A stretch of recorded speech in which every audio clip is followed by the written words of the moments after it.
so whenever we get those, we'll go through those. I guess we'll just go ahead and jump in with that. Obviously, everybody's here for solid waste fees, I assume. Yes. Okay. I think Chase has been running some scenarios as far as possibly reducing fees. I don't think any of you were here at the last meeting. Well, on Monday. No, I wasn't. Sorry, Monday. No, I was not.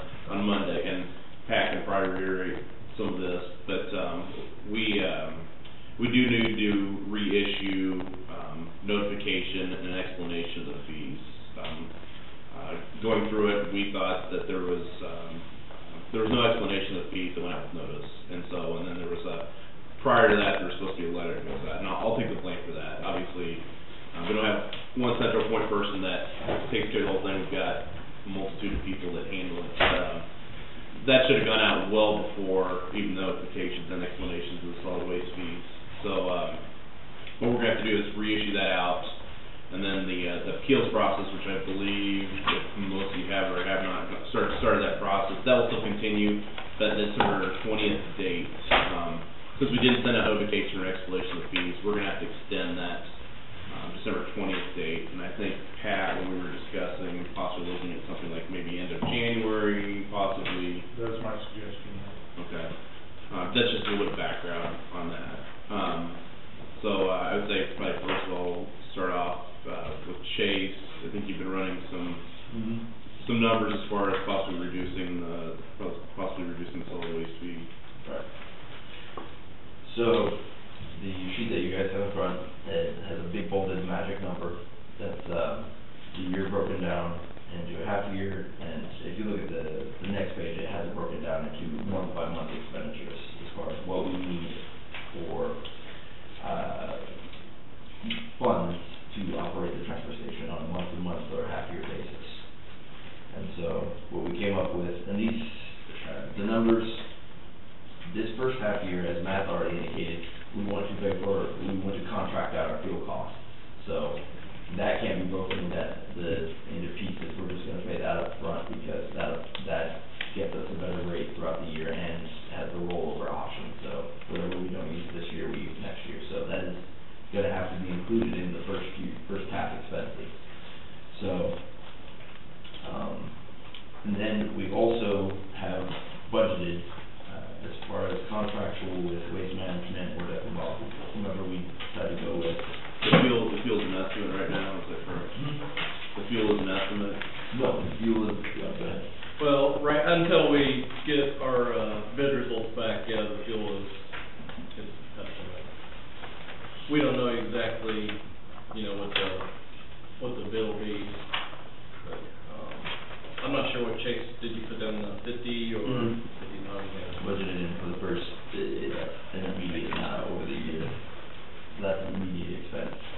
So that'll make the first half of the year more expensive, or if we just pay it up front as of January, then that's an expense that is up front. We don't have to calculate it out over the year.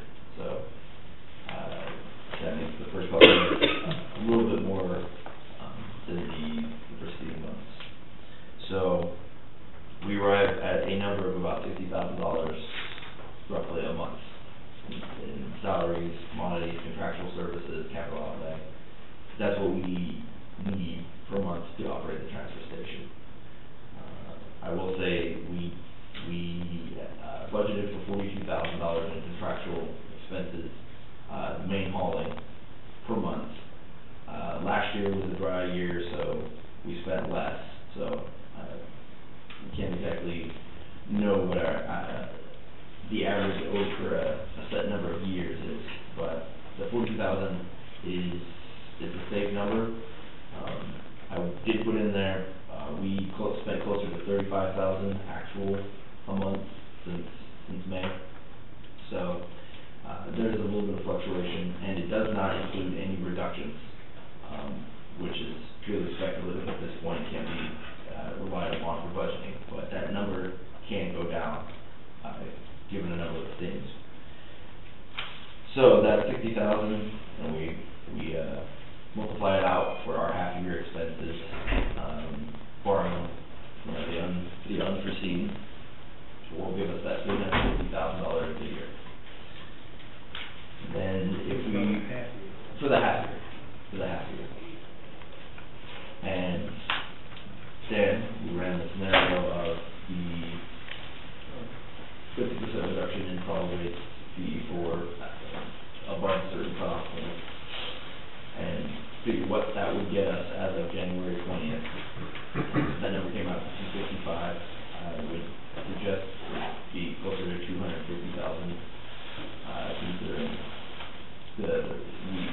than 10% appeals. We're at 0.5% right now, but we still have 3 weeks, so if we did. Well, they technically have more than just 3 weeks.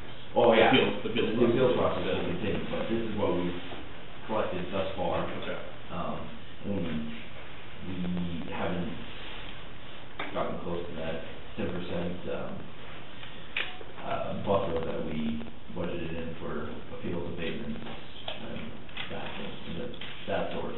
So that's the number that we have, estimated for the year. That's what it would get us for the solid waste fee will get us for a half a year, which leaves us with a $90,000 in the hole. But we did not include the scrap metal that we have.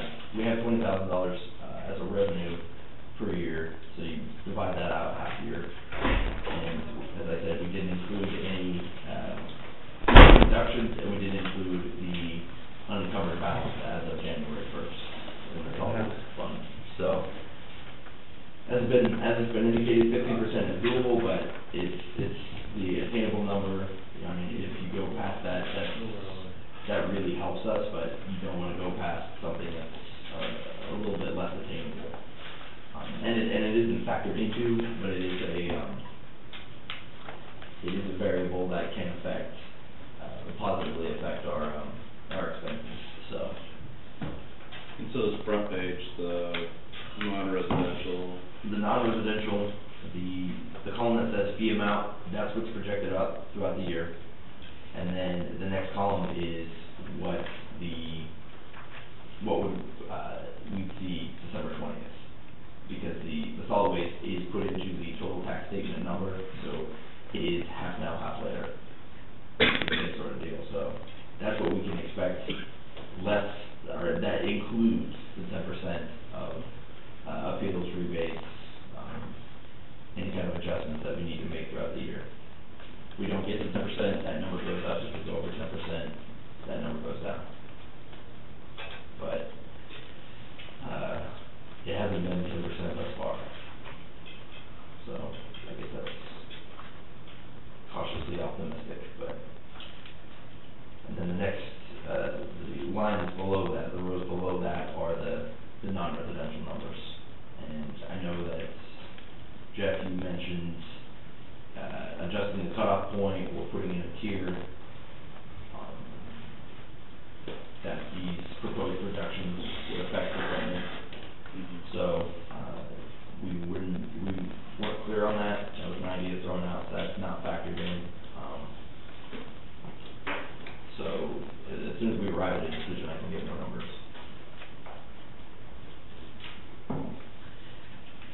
But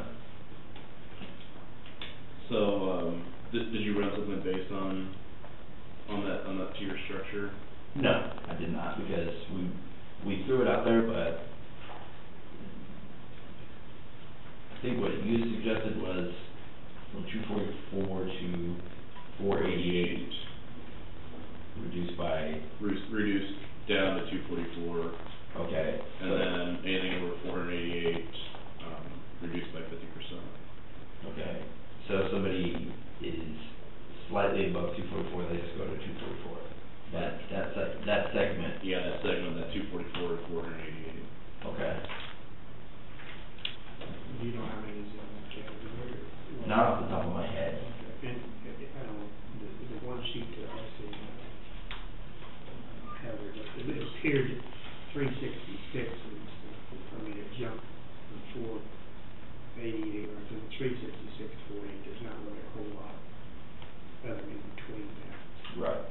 As soon as you get beyond that 488, what you see in terms of numbers distribution is that it just goes up.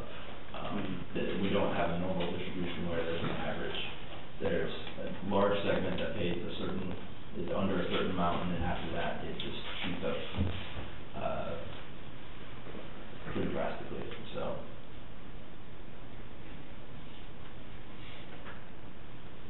You need to clarify me a little on this chart. I thought I had it kind of totally figured out, but you're saying there's 3,226 residential,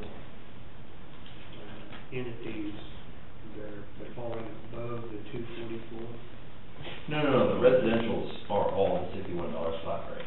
But Non-residential. the residentials, or you mean non-residential? Well, your top line there says residential COA. Residential City of Atchison, because that's how I broke it up, because they have different taxing codes that we keep track of what.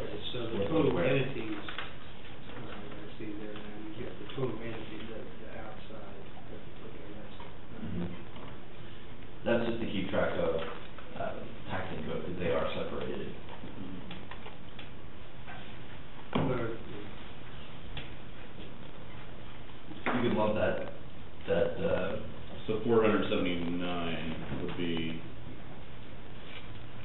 non-residential in the county. The sum total of your two non-residential numbers down below. right, it'd be 5,500 residentials. No, I'm talking about non-residential. Oh, non-residentials, that would be, 480.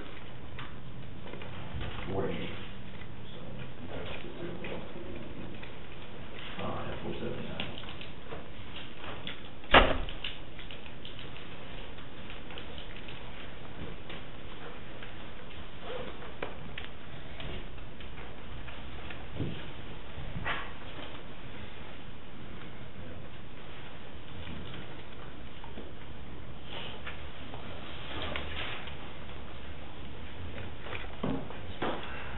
And essentially what we're trying to do with this reduction is just get us funded through 6 months, get us cash on hand so that we can fund the transfer station through 6 more months, so that we can readdress either a policy, adjustment, or Efficiencies with efficiency. solid waste committee. We get the solid waste committee, it gives us 6 more months that the transfer station is funded, and it's good to go, while we address either the assessment process or go to other global changes.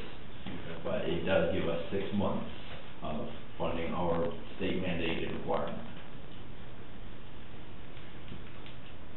And we'll see after 6 months what aggressive reductions and working with the community, what that entails after 6 months. Is it something that we can budget going forward and count on? Plus, after 6 months, we will also have the City of Atchison's curbside recycling to also factor in. We've ran some numbers. They're speculative, but based on other curbside recycling in the first 6 months, it's a transition period, and then after that, it becomes pretty consistent in terms of the numbers. So we do need to work to aggressively reduce on the non-residential aspect before the residential recycling programs for the city goes in, because that's also something that the transfer station has to work to accommodate, whether it's changes to the actual transfer station itself or changes to procedures. But this right here does get us to that 6 month mark where all we're doing is handling trash, and then we can refigure, change things, or do something different heading into the full implementation of the curbside recycling, which is also going to drop our solid waste numbers down.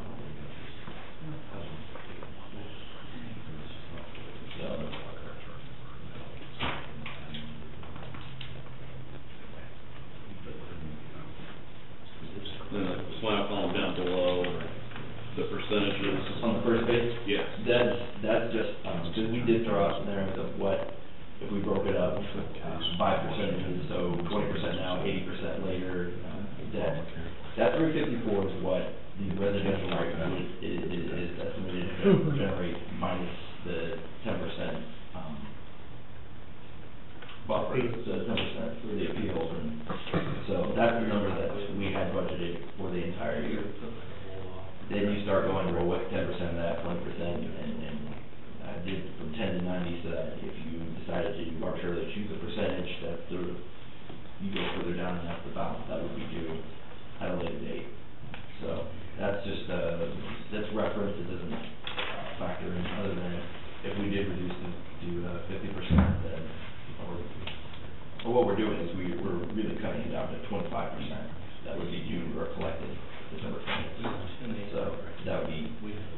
88,000 were all non-residential's above the $300, but if we compacted it or figured into the tier, we don't have very many 488. I mean, it's probably within the 10s, 20s in terms of that 244 to 488, just going to a flat rate.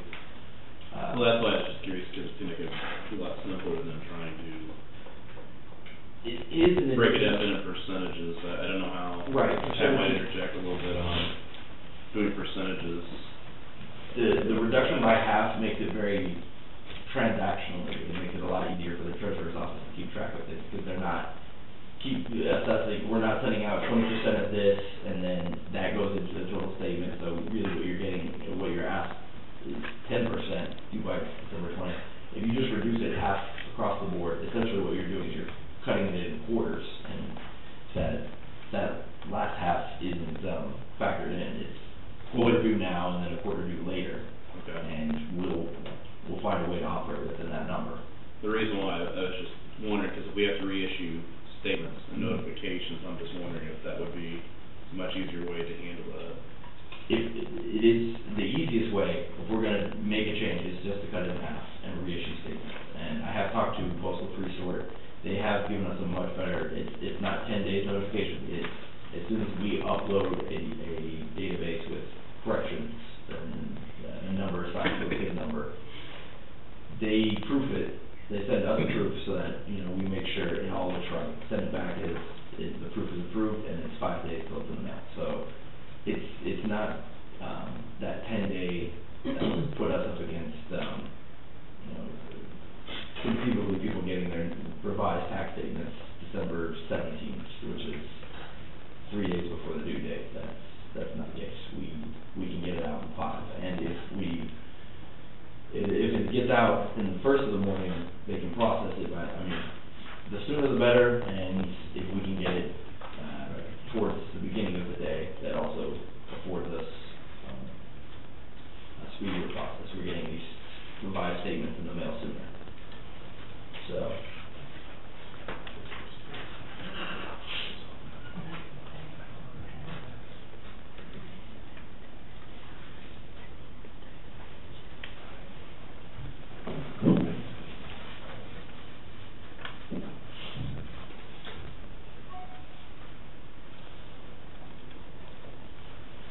It definitely speeds up the statements reissue statements, Right. and explanation of the.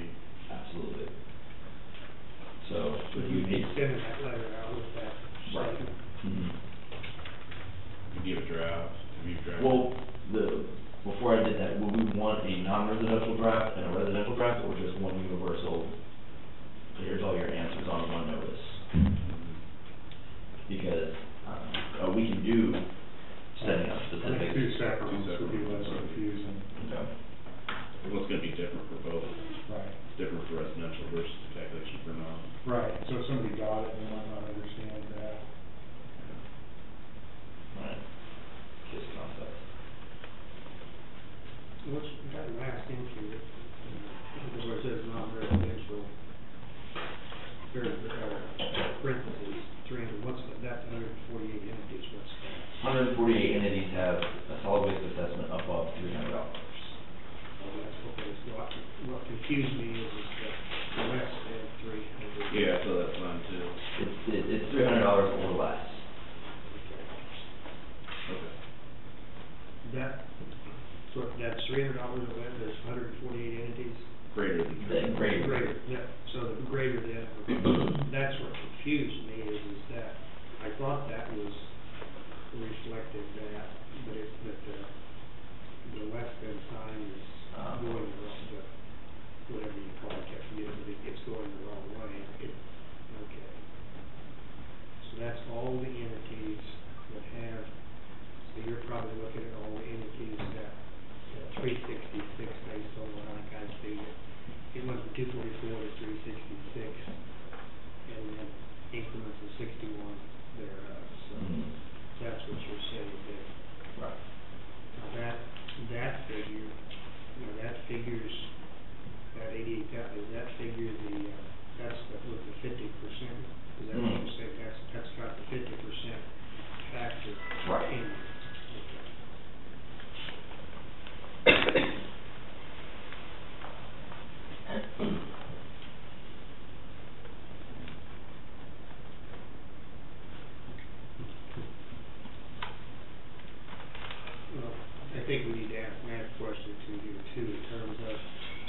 seen your latest,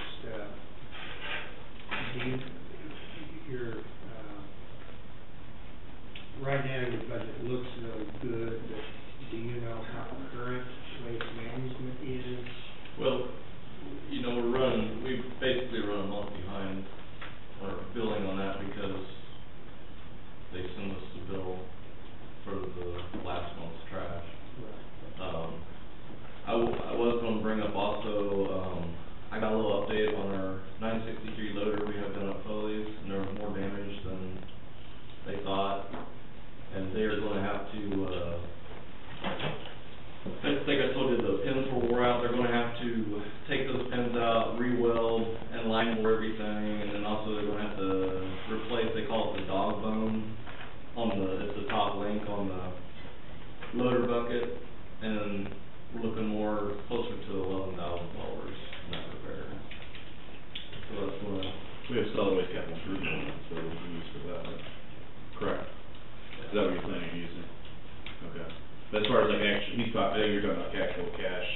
Yeah, we're looking, you know, because this will be the first time in 7 years that this isn't gonna show a deficit. And, which I still contribute well, to the fact that, you know, it's been a dry year.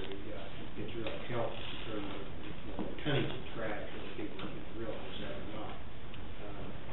I think we're still averaging right around the 1,000 ton a month, and from, you know, right around 35,000 a month for, waste management. Yeah, I'm not, you know, I don't think it's the whole deciding factor, I don't think it's wrong with it, that's, Probably a little better diversion rate on construction demolition, I would assume as well. Yeah.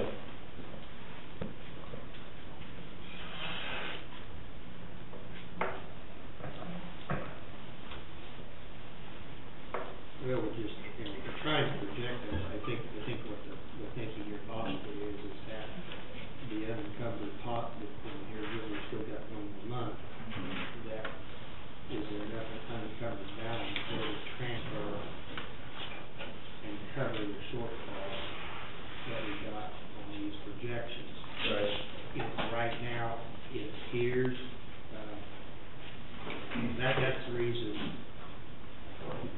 you know, I asked whether there are any surprise bill, which the 11,000 we can deal with because it's Right. outright, for the funds, but that's, that monthly expense. I don't- With the contractual is like. Yeah, I don't see anything coming, but, you know, And if something were to, say, structurally happen to the transfer station itself, or a vehicle breakdown, that's all capital outlay covered. well, it, depends on, right now, Well, it can be, I guess, Yeah, that's the question. yeah. It can be. yeah. So that's, I mean, the unforeseeable, we can't cover with the capital outlay.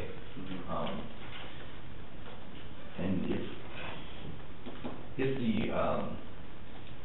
trying to run, estimates on a monthly basis, what we do know is that if we do get to that $250,000, as of December 20th, or heading into the year, because, assessed on the solid waste assessment, that's cash on hand. That's, we will, you know, if it costs us $50,000 a month, I mean, if we can do diversion rate, or it does cost us more, we'll still have cash on hand for the first month, second month, third month.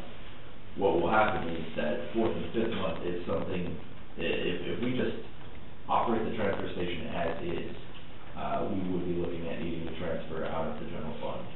But we can significantly, I mean, we've already, said we can reduce, in a lot of aspects, and the reductions are, you know, they're kind of overdue, but we can make them happen this year. And it will cost less to operate the transfer station. So the number that it says on the sheet, that's our best guesstimation, but this is for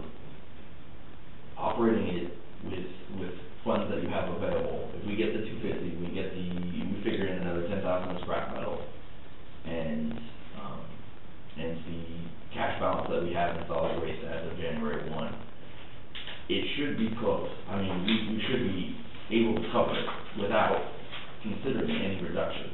We should be able to, it should be a good number. Now, 15%, that reduces, we've got 15% out of the commercial across the board, which is, depending on who you ask, it's either attainable or that's a fanciful number. But if you do consider, if we can attain a 15% reduction across the board in commercial, we're paying $5,000 less in hauling costs. And you multiply that over 6 months, that's a $30,000 savings that we permanently divert out. That's $30,000 we do not have to spend in the next 6 months or the years afterward. That's a diversion rate that helps our bottom line.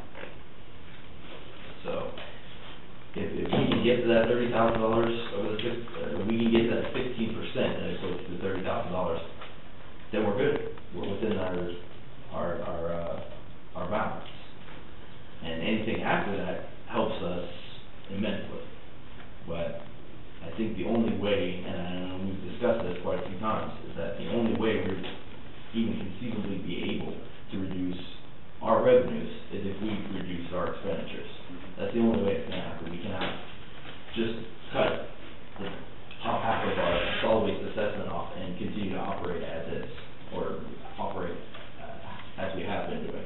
We have to make some changes, and the changes will help us make that 50% reduction doable. So, you might also keep in mind that we keep bringing this up, I know, but it's been a dry year, and if we would start getting some moisture, that could make our tonnage go up. But, you know, if we divert out cardboard, which is it's a porous material that's going to hold, if we have less of that, and we just have trash bags, I mean, the composition of the trash, if it's less absorbable material, that'll help us. I mean, it won't completely buffer us against any kind of weather-related fluctuations, but it does help us a little bit if we get the paper, the cardboard, all the, and then wood does not need to go. Glass conversion as well. We talked with Defenbaugh, I think we've talked with Defenbaugh about setting up bids. And that's an easy solution. They could have it next week if we give them the nod. So.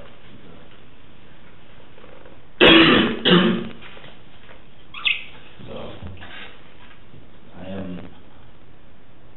So we're still back to the question of reduction of fees. We're at this. And I'm saying we can do it, and I also strongly recommend it as the amendment being the way to transition into solid waste. And because we had our failures to communicate, I mean, the first time some people or some business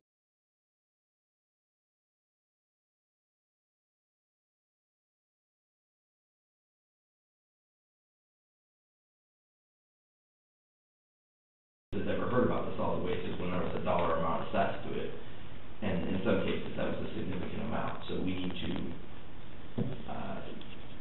mitigate that. Well, it's a huge, it's a shock, it's an impact. You know, we're not going to put people out of business over this. Right. That would be counterintuitive. And while it's not something that we should keep tabs on, but some people's fiscal years ended before we even started our budget. So they had no way of budgeting. And that needs to come into consideration. I mean, we don't need to repeal the whole process, but we do need to make considerations, we need to make concessions so that we can transition to it. And then, you know, it's also an opportunity for us to address the community, to the solid waste committee, or directly to change our habits as far as trash, because we're paying too much as is. We really are. We're paying $500,000 to take the trash that's collected throughout the county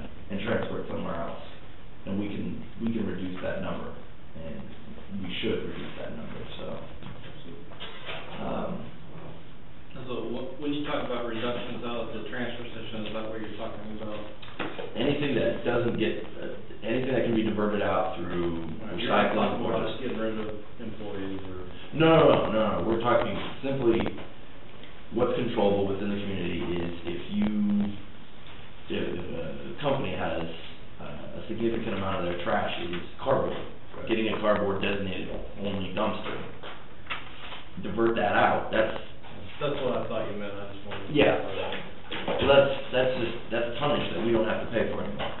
And that's tonnage that is cheaper to recycle because companies also want that sort of separated commodity, so. I think the mass and longer term goal is, by January, getting a true solid waste, committee up and going. And that's gonna include, members of our community. There's also some designees from city to first class, city to third class as well, which we'll talk about at the countywide summit in January. It'd be a good time to address that. All right, yeah. The way I see this, it appears that when you've got the 10% reduction built into that,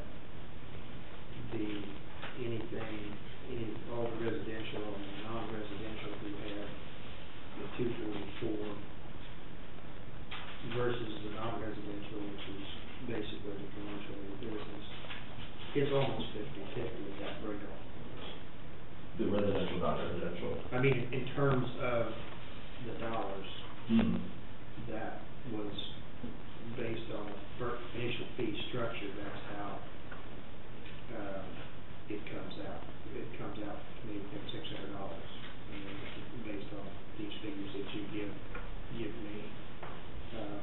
I guess my question is, I'm fully supportive of the 50%. I would stop there. I think it needs to be extended. The 50% across the board? Yes. That gets into, It's possible. We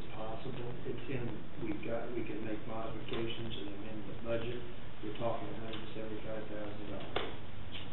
in addition to the 177 that we're cutting out with reducing the non-residential.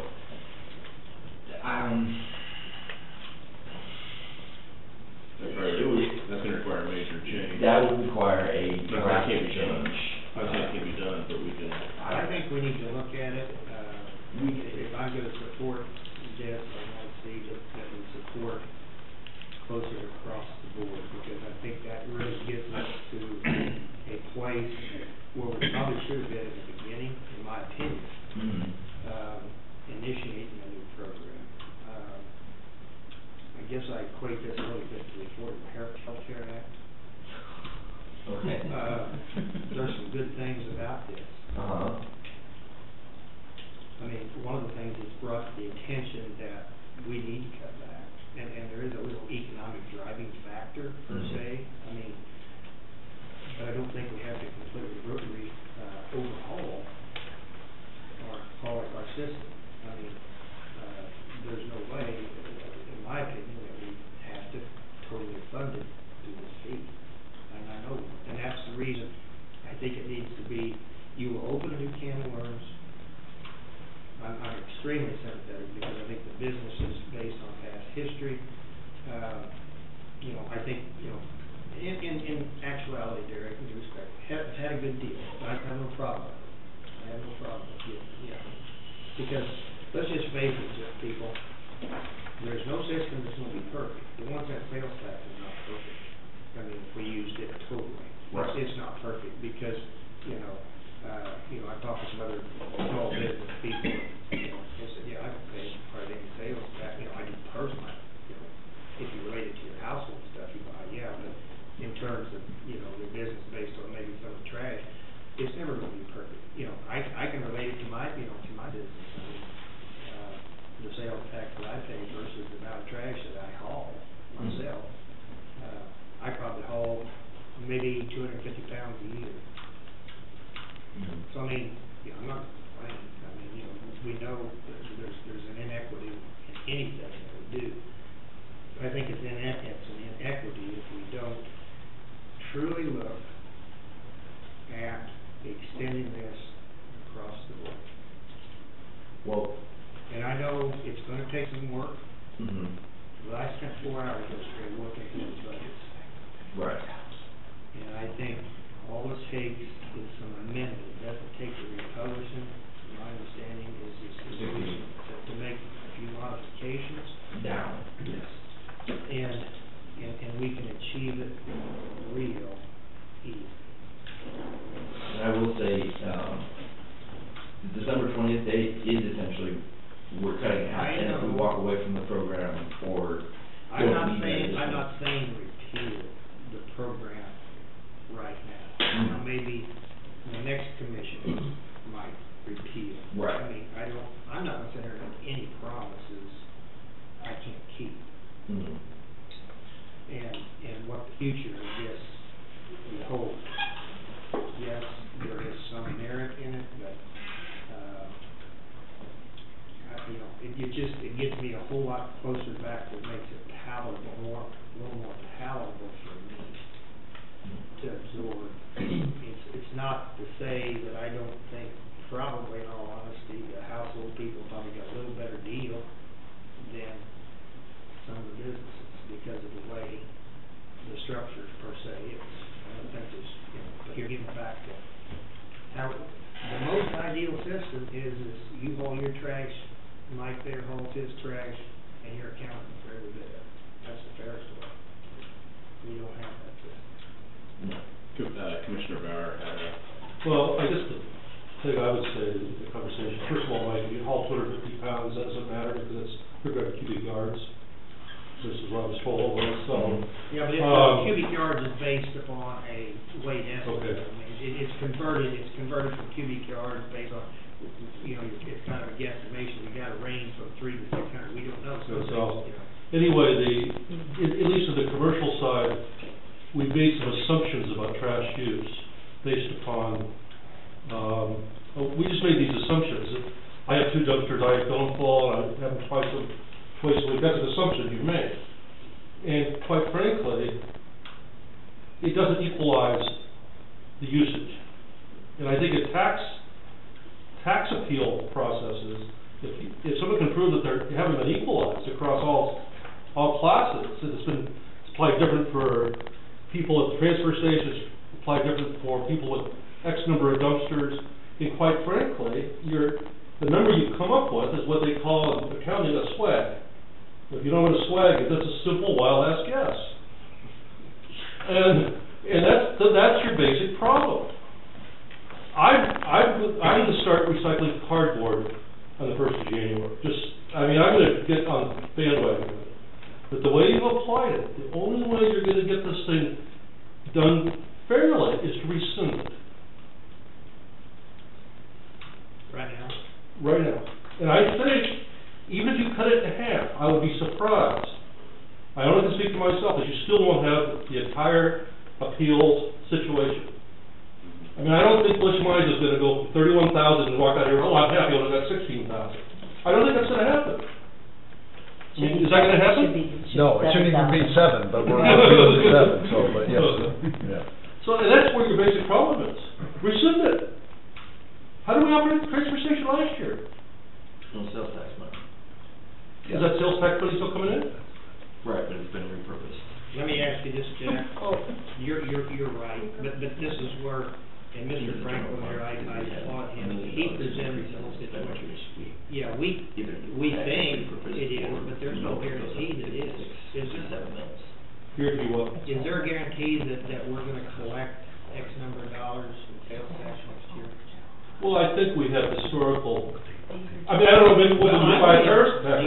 You're going to get me. We'll be blowing up the face of the earth. I don't know. You're going to get in another discussion if you want to talk about history or history, because there was a pattern at one time where it was easily funded, but the last 7 years there is a $200,000 deficit average, and I finally kind of think I figured out how they could do it is because they weren't counting employee benefits as part of the cost of operating joint community.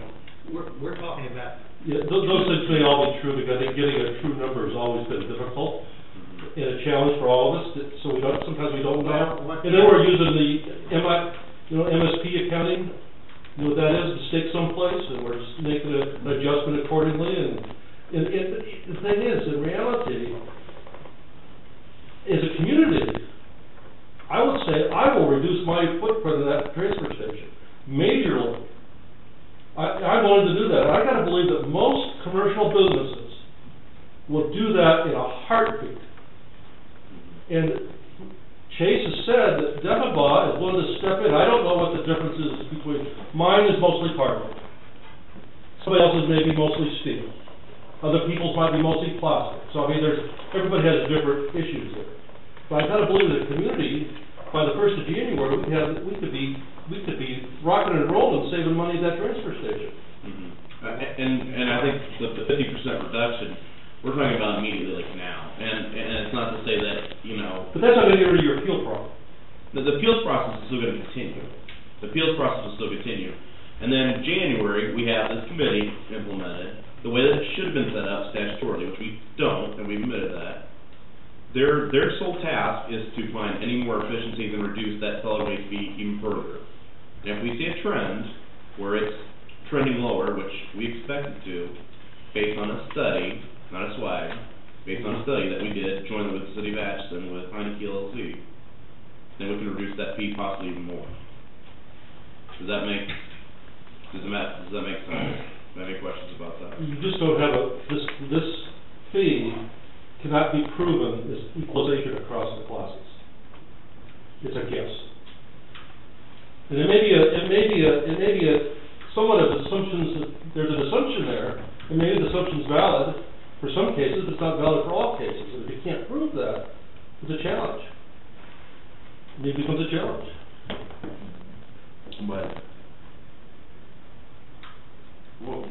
we're having two discussions. One is to make an amendment so that we can make, in the short term, we can make this, that we can operate the transfer station that will afford us more time to, if we want to go to a tipping fee, we'll have 6 months to be able to transition and implement it. We'll have 6 months to have that discussion. You know, if we want the Heineke people to address the solid waste committee, and the solid waste committee can let Heineke have it as far as what they think of their assessment or their suggestions based on the consultation. We need to come up with a solution right now so that we can come up with another solution 6 months from now. The solution right now is to reduce the solid waste assessment. And then moving forward, we can't just walk away from it right now, because it's just not going to happen in terms Well, of... the way to make it fair across residential and commercial is to rescind it. And then figure out how you're going to do it. If we need to rescind it 6 months from now, we have 6 months to figure out how we can operate things, and whether that takes drastic changes on our end. But we cannot walk away from an obligation that we have, and this is an obligation that we have. This is a way that we're paying for, a state mandate. And if we can do that for 6 months by reducing, then that's the short-term solution, and we can address the longer-term solution immediately. We can, as soon as we get this figured out, and we have an ability to operate for 6 months while we readdress the whole issue. If the community wants to get involved and we want to have the first truly public policy, then we can do that. But right now, we need the solution. We cannot walk away from it. And that's, I guess, that's two parts to the argument, is, you know, what we can do and what we need to do. What we need to do is this. What we can do going forward is anything on the table. We have a multitude of options, but we have to do this in the meantime. Mr. Nye said it. Yeah, I guess just clarification for me here, since I haven't been to all the meetings and all the changes that are taking place here. The 1 cent sales tax that we've been talking about that was passed in '93 based on that was on the ballot to fund waste and communications to every degree. And then it's got repurposed from what I'm understanding. So, okay, when was that discussed? Was that at a public meeting? And you guys approved that? I guess I'm just giving some background on that to when that was decided. And, because, you know, I understand we need to fund the transfer station or solid waste trash tax or whatever, but and a lot of things that we've discussed already, how we're gonna change going forward. But I'm trying to understand the sales tax thing first, of, that was the purpose to fund that transfer station, and I guess how did it all change? Yeah, the terminology, I don't know if I'd use repurpose, but what we did, and this is in several budget hearings and workshops, is, this year, going forward, 2013, I should rephrase, 2013 budget year, we have a multitude of separate different funds, which, in the world of government, you can and cannot move, you can't just, it's just not a simple transfer. If you have a deficit in one fund and it's separate from this fund, like a general fund, you can't always transfer those funds if you're running a deficit or a surplus in one or the other. What we did to alleviate this problem, this is something that is synonymous with governments, they consolidate more into like one general fund. And what we did is we took 9 different separate funds and we consolidated those into funds. And 2 of those funds are in discussion today. There's our solid waste, and we also joint communications. Those are 2 of Road and Bridge, Sheriff's Department, Joint Communication. Actually, I'm trying to think of all the others. There were 9. Noxious Weed did not. No. Anyway, ITGIS. We consolidated 9 separate funds into one general, and what that does, that gives us more ability to use those funds, because, like I just said, some of those separate funds, you know, have been carrying a pretty good sized balance. Not big enough, but our law enforcement has been running a fairly large balance, surplus balance the last couple of years. But when we did that with the 9 funds, Jonathan, the 1% sales tax revenue is still funding those. We also picked up this year, it was brought up Monday, ambulance service. On January 1, we're taking over ambulance service from the eastern half, from Ashton Hospital. That's roughly putting about another $1 million that we had to come up with as well. So the ambulance is also a fund that was separate, that's in general as well. That's one of the 9 that we consolidated as well. So it's still going to those purposes, but it's going to an overall collective general fund. So I don't know if it's necessarily being redirected away from joint communications and trash. We're still using some of those funds since they're all consolidated in general. That 1% sales tax is still going to that. And discussions have been in January. We're looking at like a county-wide summit, and this would be with all the cities in the county, our representative, our local state senator. And this is going to be a topic.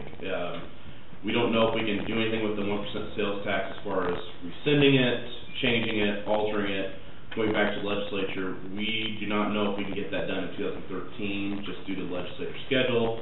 We possibly could.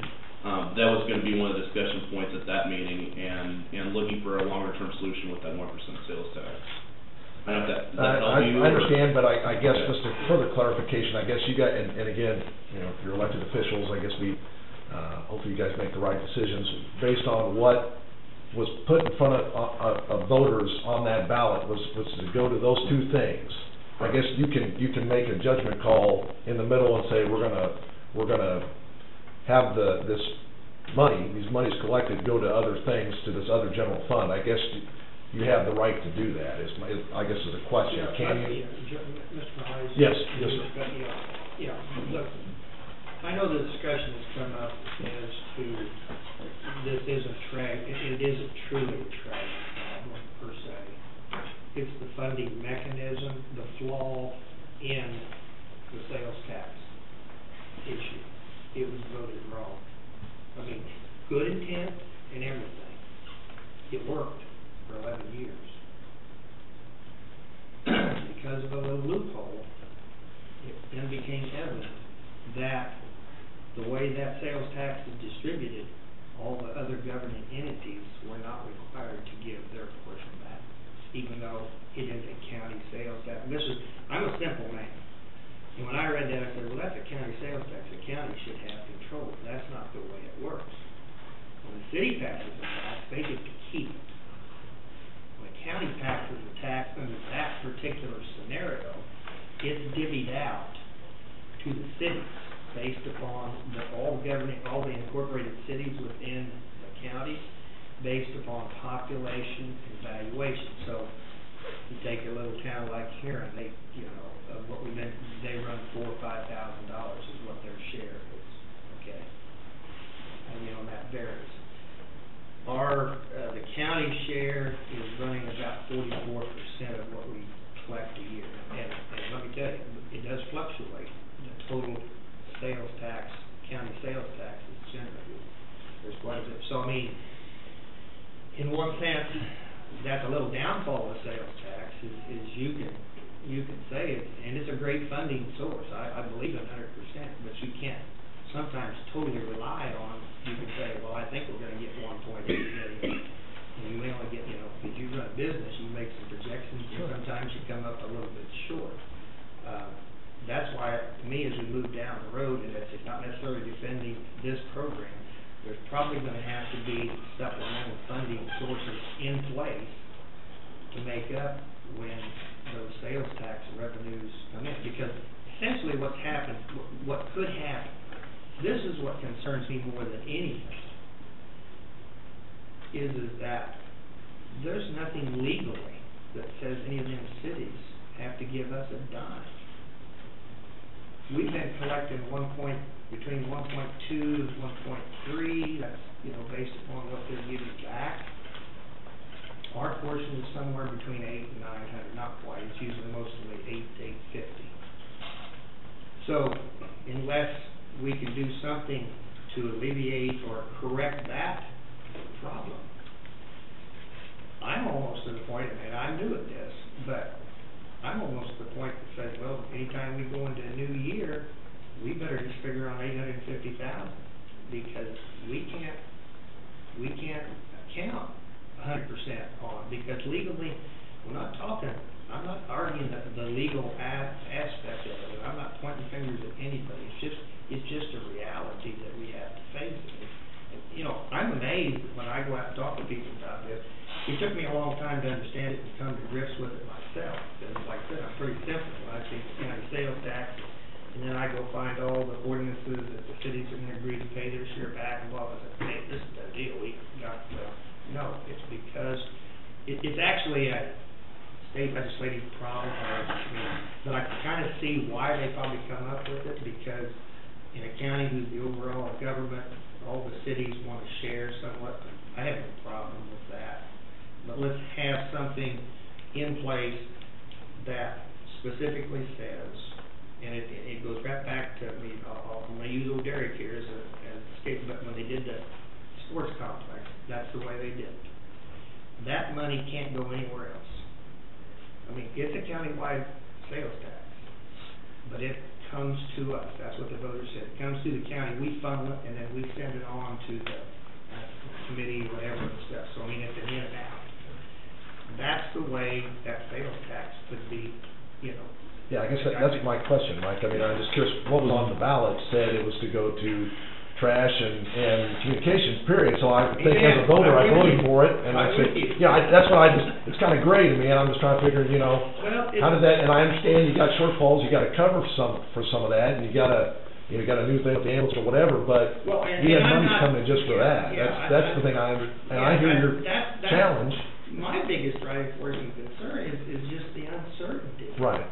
Yeah. You know, that's, you know, I'm not here to say that, you know, there's a lot of wrongs that's been happening during this process. I mean, you know, over the last 7-8 years, and how much money has actually come to fund these things. There's no doubt about it. And I think it's just going to take, I mean, I've had 2 meetings with my constituents, and I've had a lot of one-on-ones explaining the situation to them. And it's amazing how they didn't get that. I said, well, it's a reality. I said, it took me a long time to come to grips with it. I mean, shortly after I took this off, I spent 3 days, or 2 days, I should say, in Topeka, trying to figure this thing out. And you know, in all seriousness, I thought, gosh, let's get some kind of solution to this thing. Well, the only way is probably you know, revoting it and educating the people, and that's, you know, that's where we're at. I mean, that's, no, I understand. I'm telling you exactly right. where I stand. Yeah, and I appreciate that, and to throw on assessments, I understand you got to cover shortfalls or whatever, but, you know, more discussion down the line of how those assessments should be Correct. doled out to the taxpayers, and we have more, on whatever that may be, we got, and again, we got other things that got thrown upon you here, but, it's just one of those things that I guess it's a challenge for all of us, that's why we're all here, trying to help you guys understand what's Well, going on. and we appreciate this, as we started going into this, I was hesitant even at first because I didn't even like the idea that we had, but I understood that we had to come up with some kind of a funding source to supplement because of the shortfalls we had. As we got into it, and I began to see, some initial numbers, I said, oh man, this ain't gonna be good for businesses. Well, And that's why. it's not good for anybody, nobody wants to pay more tax, Well, but, I understand. It's just- Exactly. But still. But you're a good businessman, and I Well, think you can begin to see, I'd like to think so, I don't know, thank you for the And compliment. how long have you been in business? 142 years, yes, sir, yeah. So, we Very paid a good. lot of taxes, we, in this county, so Yeah, we. so I appreciate. Well, anyway, that's, No. just trying to understand the process. You're right, and that's it's a much bigger picture, and that's why at that Countywide Summit, we're gonna discuss, the future of the 1% sales tax and what we can do. Somebody brought up the term on Monday, having a good balance, and, that's 100% correct, and you're right about the communication side to everybody, non-residential and residential, and that's, that's our fault. Obviously, you can never over-communicate, and obviously it was definitely under-communicated. The explanation, and just like you said, the notification, to everybody. And I know we're gonna reissue notification on that, and I think that, I really truly believe that solid waste committee, which, I don't know if you were here, but obviously Mr. Stack had brought up I'm aware. statutory, Yes. what is your solid waste committee? Right. It says that when I first saw it, initially I was like, well, that's all county employees. It's like, and I was on that list too, and I remember we have a engineering firm that set that up, and I was under the assumption that we were operating statutorily correctly, and that's another issue that's come out with this, but I think that committee truly has some merit. I think we actually included probably some at-large, business people as well, that we can, I think the committee can be exponentially huge. But you're right, it's part of an ongoing. Well, I just to final close here, I guess with some of Chase's comments, and I hear all the numbers and all the appeals that you're gonna be receiving, it's just, the numbers sound good, even though we're not presented the numbers here that you have them in front of you, we don't have them in front of us, I don't quite understand all the math here he's working on, but, still there's gonna be a big shortfall, so I don't know how that's gonna affect you, and as a taxpayer that's already appealed, we'll go through the process, and whatever you guys think you're gonna get, I guess you'll get it, but I think you're gonna have a bigger shortfall than what you think, because you're gonna have a lot more appeals hit your offices here pretty soon, so I don't know how that, reflects Chase's numbers or not, but, it's just something to consider, because it all sounds good, but you're gonna have a lot more shortfalls on some of those appeal processes, and, what's the actual money you're gonna collect, I don't know, but, anyway, you've answered some of my questions, I guess, thank you. We're just trying to come up right now, like an immediate,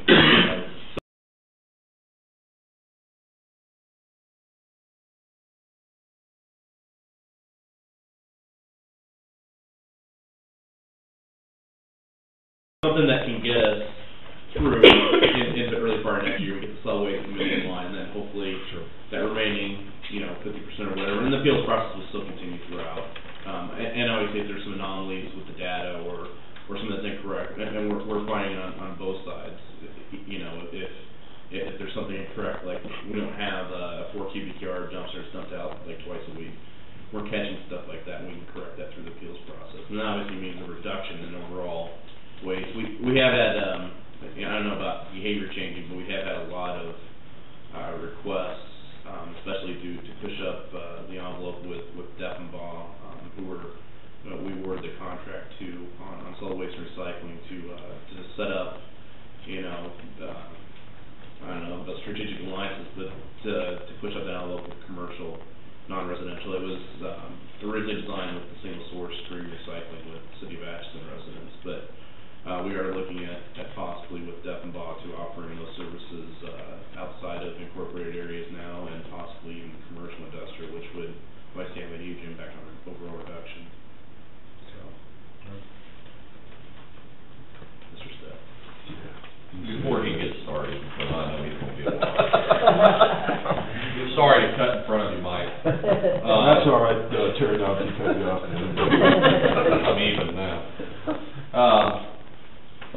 address just a few things here.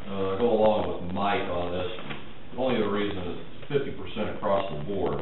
I know that isn't very popular with Chase and a lot of the bean counters, but I think you probably need to address this as far as a legal issue. Is it legal to single out certain individuals, giving them a 50% break, and not everyone that is a tax-paying person? One thing that comes to, with that said, I don't know that you can do that legally. This is a tax. It's not an assessment, because if it's not it's like Obamacare. Obamacare is a tax. You can't choose not to do it. With most assessments, whether it's with the country club or whatever it may be, I could choose not to belong to the country club. They may want to assess me $100 a year, but I said, well, I'm just not going to belong. I can't not belong to the county. That is a tax. It's a required tax if you choose to do that. But I would certainly counsel with legal counsel and make for sure that you can only do that with half the populace and not all the $61. We won't call them the Well, and you're not, You're talking about residential. Yeah, if you're talking bodies or person, it's not Exactly. near half. I mean, you're talking small percentage. Well, they still produce a lot of trash, and again, and I go along with Jack in one per se. Jonathan's a great business person, as most people are still in business in the economy that we have since 2008. I would just assume that, as most business people have, they have a contingency fund for whenever you have a downturn in economic income, a situation where you need, and I'm not referring to it as a slush fund. Is there any way that you can rescind this thing, operate, and we're going to go with reduction anyway, and then operate off of our contingency fund, which I'm sure the county has something, I would hope, and operate for a year and get this thing to where it's back to where the real problem is, the ambulance. There is absolutely no way. You don't operate in Derek, you don't have a I contingency want you to fund get here? off this ambulance, this kit. It's a mandatory thing. Yeah, I mean, no. So's hauling my trash. Right. No, the issue is funding, how we want to use, basically, get back to something that's fair and equitable on how to use, or what do the people want to use the 1-cent sales tax for. We've already determined that. Have we? Sure. In 1993, we did. In 1993. Well, And we understand, and don't worry, you don't have to go through all that. I think all of us are pretty clear on. No, you're not, but Derek, not. Oh, yeah, I'm very clear. It's a general use tax. It's an income source, period. Yeah, well, but you understand, but I mean, why did it, for some reason, it's dissolved from the original agreements. I don't want to get into that. No, that's another story, I understand. Yeah, that's a total different thing, but are you telling me we don't have any contingency fund at the county level? I don't know. We don't have any contingency fund at the county Well, level? it depends on which, obviously we've got multiple funds here in 2012. Are you talking about like capital improvement funds? Nope. I'm talking about, have you got a savings fund set aside for catastrophes? It's, Not that I'm aware of. There is no money, let me back up. I know that you have I believe, reading the paper in the past, that there is an interest-bearing accounts that contribute to the general fund. Is that true or not? They're talking about CDs? Anything. I don't know, however you want to. unencumbered funds, yes. There is an unencumbered fund. But they're encumbered funds, they're operating funds and capital improvement. But there are some non-dedicated contingency funds, CDs, sitting there in case of an emergency, as all businesses have. We all have those. Some counties have set aside $1 million for a contingency fund, but this county has never done that. But you don't have any contingency, you don't have any CDs that isn't locked up into capital improvement, a MRF fund, anything like that that you could actually use? And not till we get this thing kind of straightened out? Not that I'm aware of, I've never seen anything to indicate that. None. Absolutely none. I can't see anything there. The only thing is, there may be some unencumbered balances that show up here, but I've never seen anything to the extent, I think we've showed that we can probably weather cutting fees half across. No problem. Well, I guess we got contradictory talk going on here, because, first we're talking about we can only do it for anybody that's 244 and above, and now we're talking about everybody. Well, this is the first time I've brought it to, I was worked on this yesterday to see, because that's part of the reason I wanted to see, Monday we talked about, doing this, and I'm one of these, I want to think about something. I'm glad you did. Because it concerned me that even though maybe some of those other fees weren't even quite, equally proportioned, however you want to say it, that I think we need to extend it, all the way across. So that's why I went into the budget and I did some research, and I think, to be honest, I'm waiting on a call from our CPA to make sure those kind of transfers and adjustments can be made. We know that if we do that, we have to amend the budget. We can't raise anything, and we have to. If we cut a revenue source like this, as listed in the budget, we have to match it with cuts of expenditures and other items. Now, the way the budget is structured now, with more things consolidated, I think it's going to be a whole lot easier to do. But how much more than that, that's open. I don't think that with some of the commitments that we've got, I'm just not for sure that a total repeal is there. Well, with that said, I think I'll go along with you that it needs to be a 50% cut across the board, with still negotiations and appeal processes, because there's no doubt in my mind, talking to a former employee of Lishmai's, they pretty much recycle just about everything out there but the air they breathe. So I'm sure that allowing the appeal process even after that, to prove that they are saving, again, as I mentioned Monday, the city and all of these things coming into play. And why can't we do more recycling right there at the transfer station? Why can't we just work with Deffenbaugh and pull the cardboard out?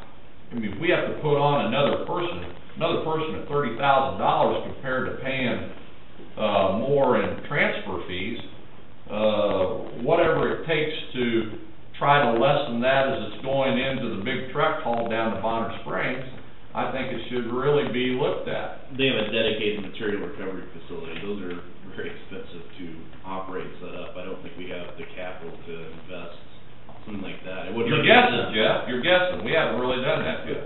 We haven't put a study in on that yet, have we? Well, we can get Deffenbaugh up there, and they could probably tell us how much. But we're talking about setting dumpsters around in different locations. If we pulled it out as it was coming out of the truck. Correct. Is that not possible? That's absolutely possible. And that's what's pushed this process.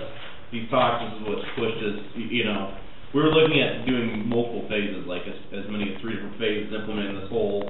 I haven't heard anything about sorting it at the transfer station. No, we haven't talked about diverting. KDHE, monitor that. That's strictly when you're talking about single source at the transfer station. Well, if you're talking about they bring a trash truck out and dump it into our bin, and we go into the bin to take stuff out, I think we'd have problems with KDHE and one more comp claim. Well, no, I think there's other voluntary things that can be done out there if people haul their trash out there. I mean, knowing that I haul stuff out there, they have to sort it too, which, what we can dump in there and what we can't. I think a lot of people do that. But again, I think think there's possibilities to where you can minimum cut this 50%, minimum, for everyone involved. I'll share something with you. I mean, and I compliment any business that takes it upon themselves to do their recycling, you know, however, I mean, actually, if more people would be hauling out, I mean, we're subsidizing the recycling center there, you know, by, out there in the west side of town. And that fee hasn't changed for years. I mean, it don't matter whether you bring 50 ton or 1 ton or whatever, that they manage that and they take it. The problem that, as I see, I mean, it's not gonna affect until we get out of the contract with Waste Management to April. If commodity prices do not change for recycling, it's gonna cost us more to haul recycling stuff off than it is, the trash. Now, Matt, is that, I mean, cause I asked the Defenball guy right here, says, why should we even, if this is the way recycling is structured, well, he said, he's pretty sure commodity prices, once the election get over, they're gonna go up, and they'll actually, it'll be break even, or maybe a slight benefit. I mean, financially, you know, I think we all know that recycling is great, you know, just a great, public, thing to do. But from a financial standpoint, As I've said before, we don't have a trash problem. It works pretty good. We put it in there, they haul it out there, and we're gonna still pay the same amount after it's all done. But we need to be responsible. And we've been irresponsible, and I understand that. I contribute to that myself. I can do the same thing, I mean, you know, too, as far as that can be, and, but that's the thing, if there's not some kind of incentive, I mean, it's easy to get into that. You know, that's in the past. As we look forward, we know that this will save everybody, you know, some money. But, I'm not excited about even going into it unless with commodity prices. I mean, I don't think there's gonna be any more savings to us unless commodity prices get higher where we can break even. But I still say, as you say, hey, you wanna get off of it, we still need to address it. This is an ambulance issue. It's hard to convince the voting public out here it's not an ambulance. Well, in my area, it's not. Well, no, second district it's not, but. Yeah, I understand, but it's not, I mean, that is not my intent, you know, at all, I mean, for that. I mean, yeah, we could have used a little more money to help get started, but there was a funding mechanism that did fund, be almost half of what we're gonna have to pay now, going to county-wide system. And, you know, I'm just gonna reiterate that, I mean, that voluntary service out there has saved, I mean, the county would have been doing this for years. I mean, they saved them $200,000 easy. Per year. Per year. Yeah. We're getting off subject. Mr. Yeah. Steck had a comment. Just one thing. He probably lost his train. Just one. We're trying to get some stuff done today. And trying to get stuff done as well, just to move things along. Sure. Carlos Stovall, Kansas Attorney General, opinion number 9521. Applying to these principles, it is our opinion that solid waste fees authorized by KSA 65-3410 amount to taxes if they are mandatory. We can stop parsing words. It's a tax. Further to Chief Justice Roberts to Obamacare, it's a tax. Let's be done with that. So if we can move on. Then we go, well, how do we go about implementing this tax? I've identified hundreds of properties to many people in this room that aren't being cashed. Over the weekend, I identified well in excess of another 100 properties that I hadn't even thought of yet that aren't being cashed. When we talk to basic fairness, if we aren't capturing all these properties, you know, how is it fair to anybody, no matter how we set the limit? To Commissioner Bodenhausen's point with regard to cutting it in half across the board, I don't need my $61 at my home. I don't need my $61 at my business cut in half. I need Jonathan to have some savings because I don't want him to have financially difficult times. But legally, I cannot grasp. And again, as I've read Attorney General's opinion, you can't treat different classes differently. That seems clear. Regardless of whether it's a problem for you or not, you've agreed that there's a problem. Specific to the Solid Waste Committee and the Globe, there's some inaccuracies reported based on part on what was shared in this room. Thank you for at least identifying that we need to move forward on that very quickly. You know, if we would have had any measure of this in place, it's my understanding from someone that this train fell off the track, as was recounted to me somewhere in 2005 by Commissioner Chairman Oswald at the time. You know, we just filled up with county employees and, you know, we rubber stamp it or whatever. The can got kicked down the road well in advance of you gentlemen showing up here, maybe Tom was around, but we got to get it done right going forward. How do we get it done right? I'm trying to, you know, I looked at the minutes through this past year, and you know, specifically, you know, how it relates to this issue. Jonathan had a deal where did this discussion come in about going into the general fund? And again, this is based on my recollection. The only time I saw it in minutes was last spring. City Manager Hocking, you know, introduced that idea, you know, just getting in the general fund. Through your budget talks or whatever, there was one, you know, vague mention, you know, ambulance general fund, something, you know, August time, you know. That's fine. Just throwing Jonathan throwing there.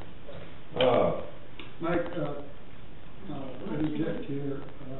It was our auditor that recommended that we put these funds and consolidate these funds in the general fund. Oh, and I have no problem with that, to keep the county cleaner and whatnot. You know, I'm not picking a bone there. I'm just saying, you know, from what I can see is the general public without, you know, dedicating 3 hours out of my day a week or a day to come in here, you know, that's the only thing I can see.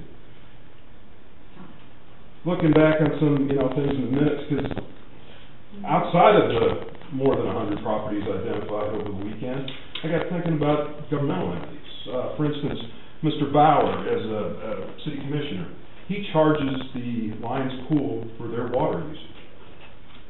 He has to, in order to make that, you know, budget and show to people, to demonstrate that it's operating at a loss, and yes, we do need to raise the admission fee from $1 to $2 or whatever. On the spreadsheets, you've identified so few governmental units, and the ones you did, you know, it's incredibly difficult for me to wrap my head around it. A few of the water districts are captured. For whatever reason, the sports complex east and west are captured. The state lake is captured, and then we're done as far as, you know, any kind of parks and rec. The city has a dozen parks, right, Jack, give or take? They have 25 watershed dams they're responsible for, which are effectively parks, not captured.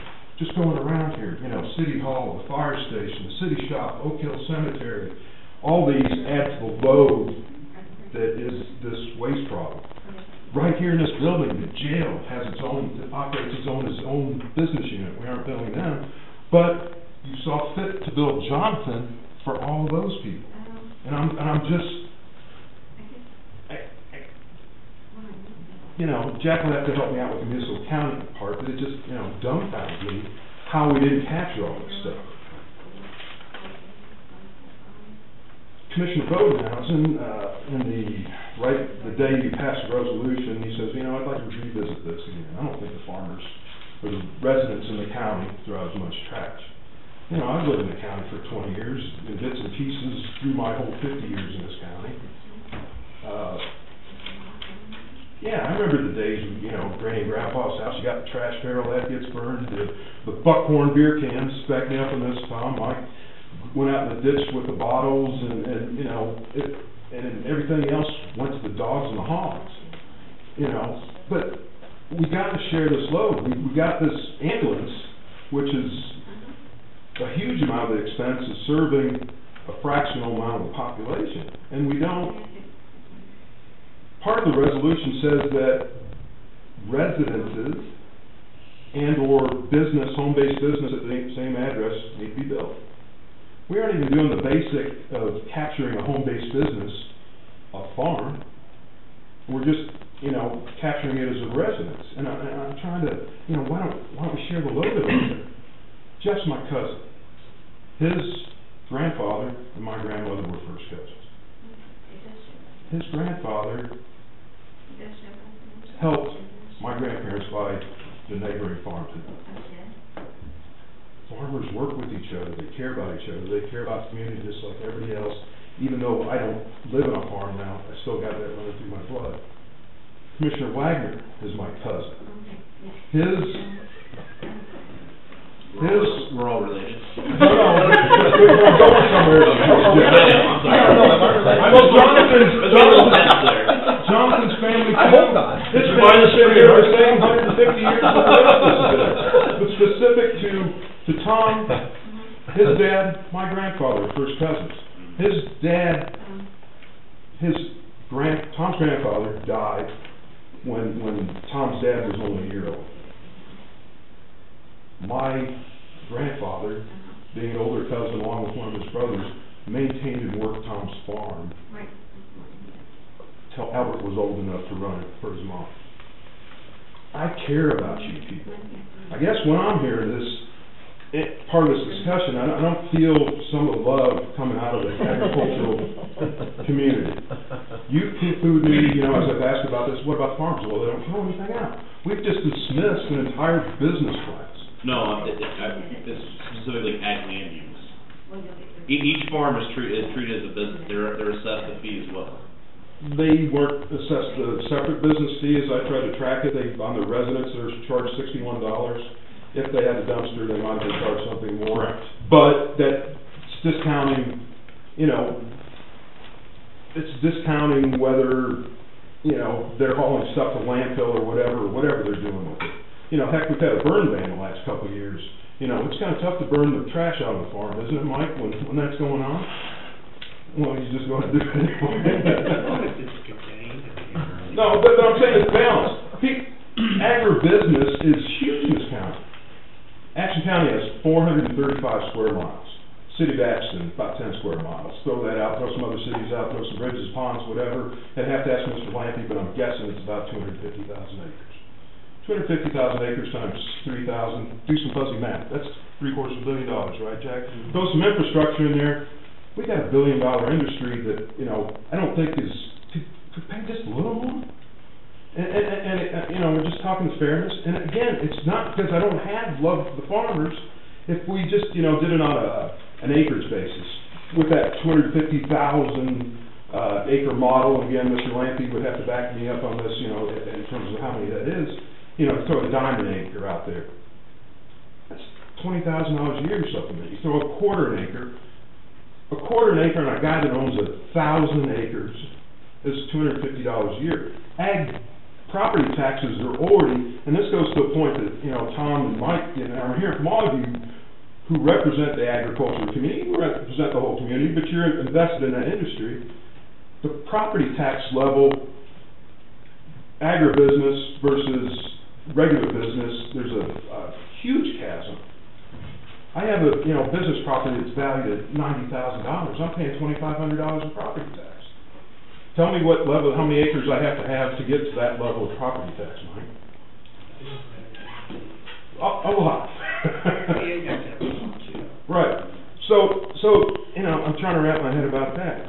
And all this, you know, it's a huge balancing process that, you know, again, you've fallen on your sword. Finally, it took a while. And that's why, you know, I could say this and beat you up a little bit. Nod your head, Jeff. Yeah, we've met especially Yeah. the communication side. But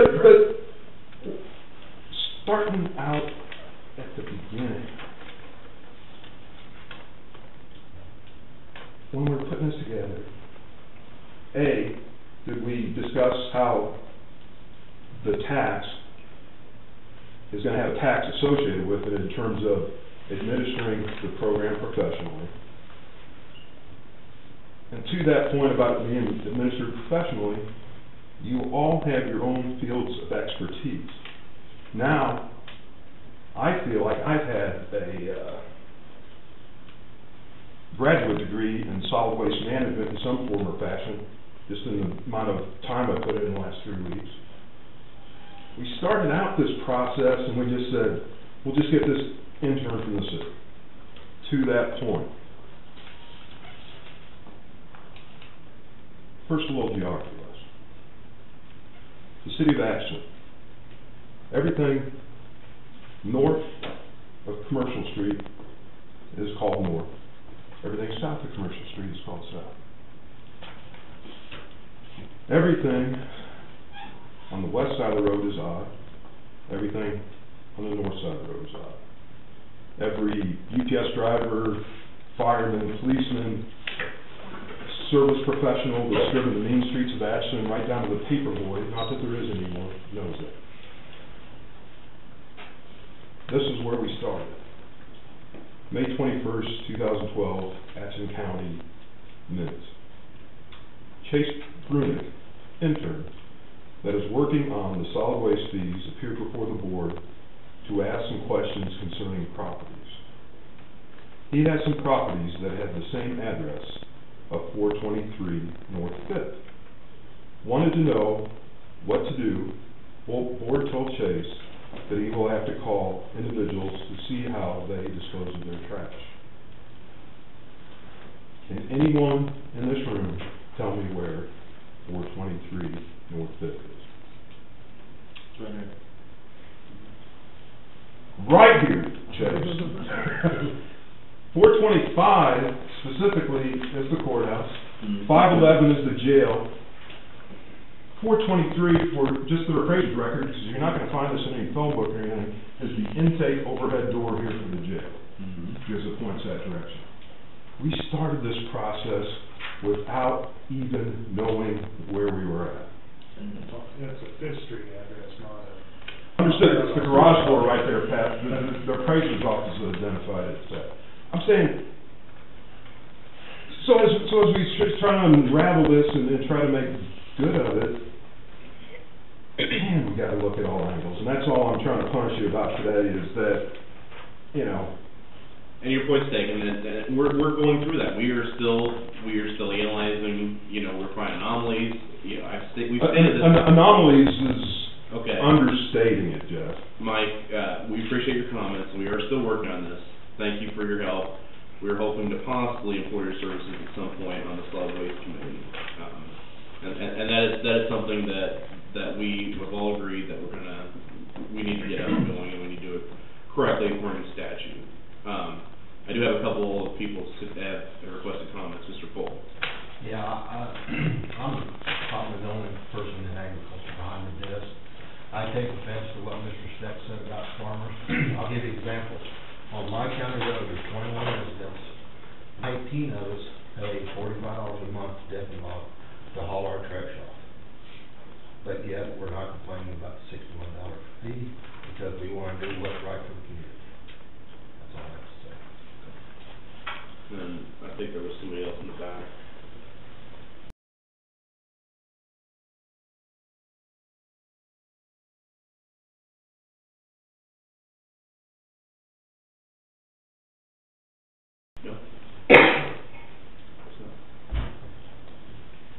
Mr. Chairman, I'm Gary Grady with Golden Star. Okay. And I'm pretty sure I'm not related to anybody in the room. Never know.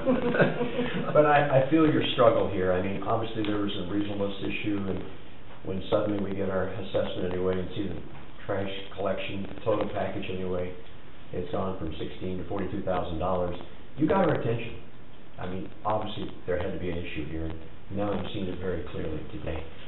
I guess where I'm coming from, the reasonableness, the methodology in which it's all determined is it just let us do the right thing, and you define right. I'm having a heck of a time doing it right here this morning anyway. But the process is flawed, and we can do better than that, and we'll all be happy to help our county, but in a very equitable way.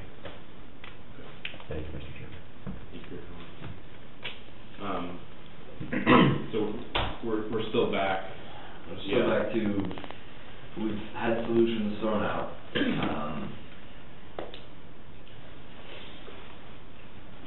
Regardless of what we decide to do, it needs to be decided quickly, because if it's to undo, repeal, and try and scrounge up and find the amount necessary to fund for at least 6 months, then that needs to happen, that needed to happen yesterday so that we can undo what we have set in motion.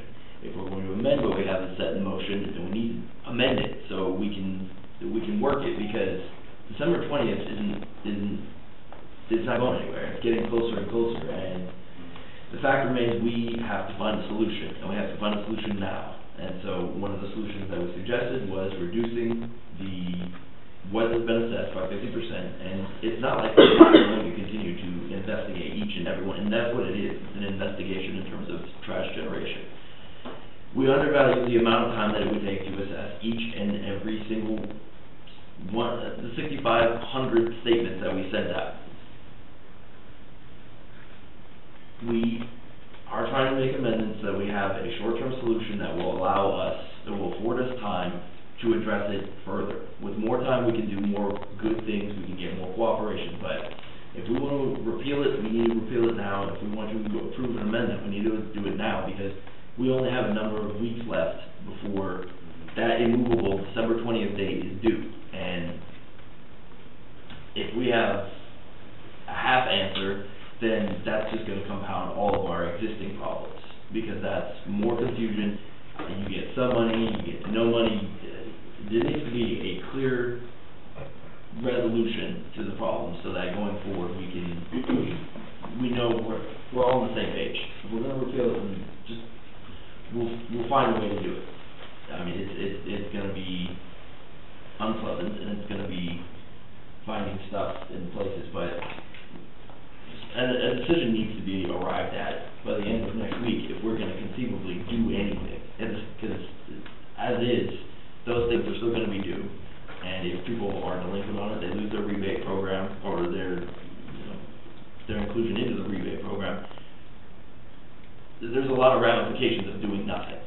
So a decision needs to be arrived at, and one thing that we're going to try and do is arrive at a decision to amend it. With the discussion, we can table it till Monday, but it's just prolonging. It's just getting closer. It's giving us less and less time to fix the problem. So, Pat, I have a question for you on reduction of 50% as far as legality. As far as does it need to be for all classes, or is it? Because initially we were talking about all non-residential. Under the statute, you have a great deal of discretion to determine the assessment for each parcel of property. So I think you have enough discretion to do that.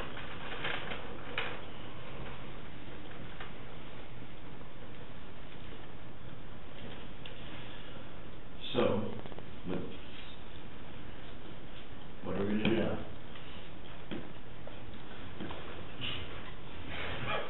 Magic question. I see especially, I think there's some long-term stuff that we need to address. It's a huge, this is a huge change, this is a global change to our solid waste system. I mean, I think there are some very large efficiencies that we can still achieve with it, reduction of expenses. I would say immediately, I would see a reduction of 50% on non-residential. I can't quite see the residential, although there are some low-income, which we probably need to address as far as our statements. There's some low-income, elderly residential that we do have to offer at a reduced rate. There is ordinances on those. And we can use the HUD standard for that. The HUD very low income standard. It's universally applied. That can be thrown in as an amendment to them.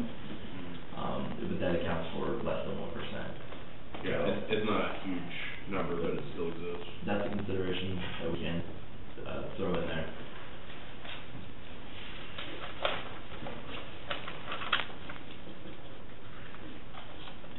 So, do we vote to reduce by 50% and continue to operate going forward under that assumption or that plan? Or do we need to have further discussion? Because one way or another, I mean, the mailer has to go out, the changes have to be made. I'm gonna help Chase out. I think it's up to you guys to make a decision here. Sure. So, I mean, Chase, I think you've said enough. What are you guys gonna do? I mean, it's up to you, the elected officials here that we're in front of. Mhm. What's your decision? Please tell us. You know, I would still go back to original motion, although we can alter this, you know, I would make a motion to reduce non-residential fees by 50%. I'll second that motion. Just as a point of clarification, that's not exactly what you had talked about earlier with the. Correct. We rescind that motion, Okay. making a new motion. Okay. Just clarifying that, I'm sorry. Is it, and before we put that, we vote on that, are we gonna do the tiered system, or are we gonna add some, or is it just going to be 50% across the board? That's what I support. I mean, I Well, won't that's not support the motion. limiting, although I do believe in the concept. I mean, I really do.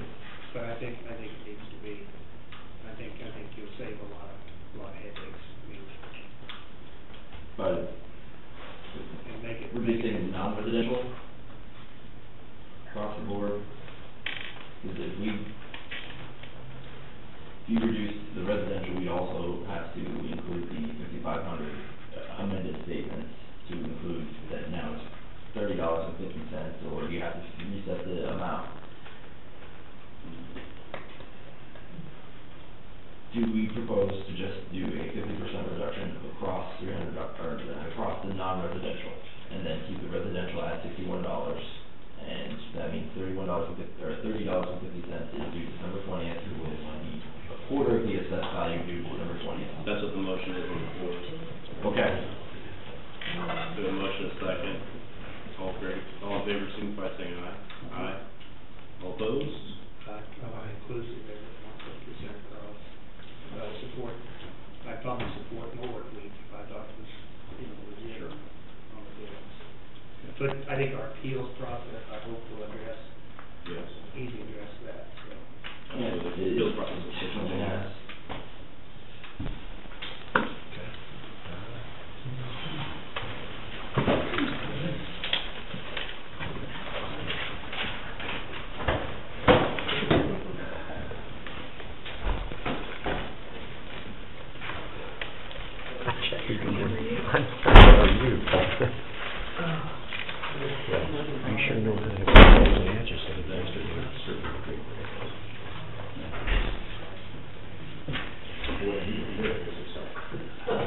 I mean, we can, if we did across the residential, we have cash on hand for 3-4 months, not the 6 months. I mean, as of cutting 50 across, reducing by half across the board is still better than repealing the whole thing. Repealing the whole thing means we've got to come up with numbers.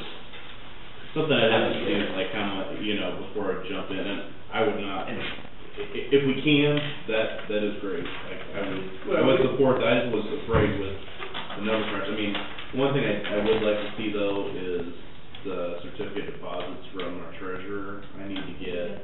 Contact her. Okay. And see what the balances are, what the funds that consist of all those, because I'm not aware of any contingency outside of like operating and capital. I remember writing a story. Huh? I said beans were having fun, anybody got a story?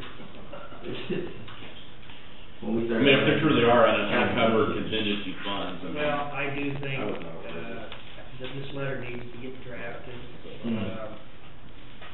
I do think you need to check, I still think if they'll consult with you, I still think you need to talk to Heinekes and find out. I mean, if there are truly, I think we need to make it a gallant effort of identifying those properties that maybe weren't, picked up for. I don't think, I anticipated, in any system, when you've got 7,000, 8,000 entities, there has to be, like I said, the appraiser, they've been going for years, and they have a certain percentage of discrepancies and problems that they have to make corrections. Like I said, my brother got 2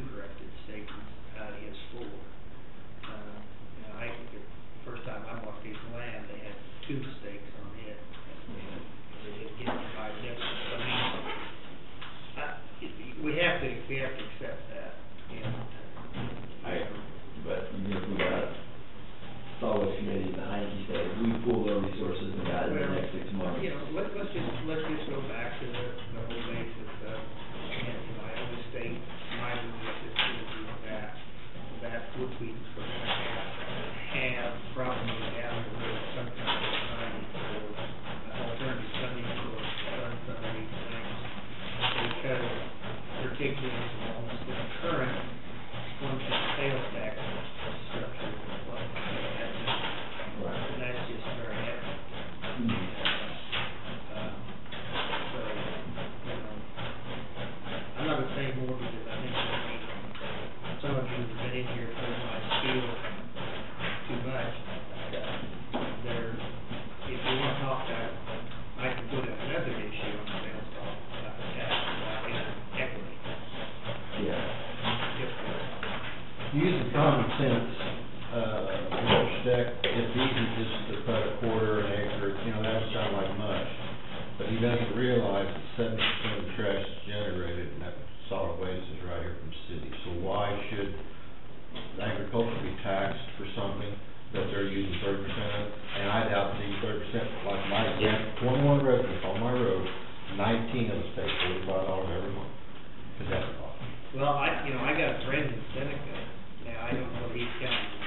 His area was still, they burn a lot of the stuff, but they have an independent haul. They have a landfill where if you have to take C&D or something. Basically, they got a private hauler that does they pay $80 a month. And they don't. As of right now, And he's a farmer, he's we're closer to 80% between the private haulers and the city of Atchison in terms of what percentage contributes to that. Right now, it's 13% self-haul, and it's continuing to think 90% of that is people in the county that take whatever's left over from the burn barrels and put it in one bag and that gets hauled off. It's closer to 13%. So we do have numbers. More time means we get more information, we get more accurate assessments. And more solutions. And if we can just collect that number and get some help from the imbalances, help from the scrap metal, help from reduction, in 6 months or in 4 months we decide, you know what, we're just gonna go to a tipping fee. And as long as it generates this much and we have a little bit of overlap, if we need to change it mid-year, as long as we have 6 months paid for it, we can make drastic policy changes if How are you need be. going to do a tipping fee if you can?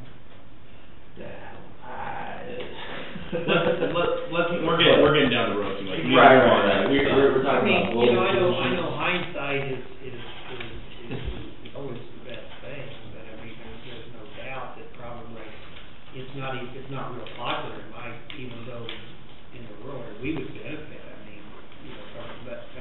Because of the amount of trash that I haul, or particularly I'm talking about myself. I know even a lot of my neighbors, and but where we've got 2 transfer stations, we do have scales, and that's easy to be weighed. But you're talking about, and I'm not saying it's not going to be something that we want to look at. If we look at alternative funding sources, I think the whole key is let's decide how this one, if we'll get some good positive direction, how much of this 1 cent sales tax that we are going to collect, and so that we know how much that we've got, then we can design a lot better program than what we're going into now. But as of right now, maybe I ain't a very smart businessman, but when I see what's happened, and handshakes don't mean nothing, and city ordinances don't mean anything, simply, and it's not, I'm not pointing fingers at any one person, one entity, anything. It's the flaw of the law, of the way the things are done. It's as simple as that. And that's the situation that we're in. That's all there is to it. And and until we get a percentage backed by statute that's legally binding, Yeah. it is a bit risky to run on an assumption of we'll get this amount this year and this amount next year, and a catastrophe comes up and we get none of it. So. We need to get a letter drafted Yep. ASAP. We need to get an explanation of fees drafted up. Residential, non-residential. Correct. And then make modifications to the current non-residential list. Make some we've already identified about 3 or 4 instances where you like Rungy and Jewelers that needs to be reduced because they all go in on the same can. We need all of those to be in the abatement. We cannot keep them in tax statements and be abated off of their tax. We actually are gonna do a new tax statement. We, are uploading to Postal Presort. I spoke with Mitch yesterday, and he said what needs to happen is we upload a database, they send us a proof, making sure everything checks out. I can't upload another database. What's out there is out there for the taxes. But we do, because we changed the tax statement, but we do need to send another one. We can't just change our database. Oh, I can't. We've already, all that tax is done. So it's all over the treasurer's side. She has to make the adjustment to those taxes. Right, and I talked to her this morning, and that. Can she verify that she can do that? Yeah, I explained that once we send it out, Postal Presort's gonna send it out, and then whatever adjustments, which is gonna happen during the proofing, because she needs to make neighborhood revitalization, adjustments. That's what it's been indicated, and Because we by have law, to. we have to make either as or abatements to the actual tax roll. In other words, if you're reducing it down by 50%, you have to make an abatement so that it hits that tax roll. Right, which is just re-upload a new database. We don't upload new database, we just make adjustments to the actual tax roll. Okay. Is that on a spreadsheet? Your system. What's our system? AS100 system? Okay. Well, I'll figure it out. We still have to reissue something that verifies that there's no change to the tax statement. Yeah, we have. That's a, Well, that's I what mean, we have she to, can, we have to when send that she wants to anyways. do the abatement, she can, come up with a tax statement form. So I gave her an updated database, she makes the adjustments, we don't have to go to Postal Presort. I know unless she talks to the actual, company that we have our software with, it can be done. It is on her side, it's the tax roll on her side. Right, and I was told to contact Postal Presort, which is the company that does our uploads and sending mailing listings. So, and I talked to somebody yesterday, explained the situation, and he said, yes, it can be. We sent him a new database, he prints out new statements. We have to approve the proof that they send us to make sure it's all correct, and then as soon as we get the approval, it gets in the mail. Well, make sure do you have any time to possibly be on that with the treasurer and Chase, just to verify what we need to get sent out? Yeah, sure. Sure.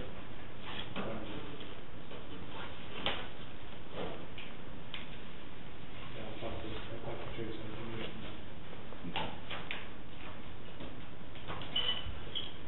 Mr. Leander. I had a requisition for a manual check for the safety committee.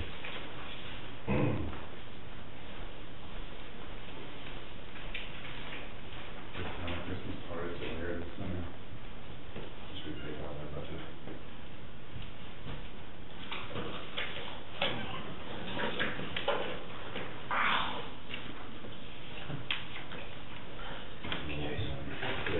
Last year was split up between 0 and That's what the half-year estimate is all it is. And that's it's a safe estimate, because last year we had dry years, so we're not quite sure what we spent.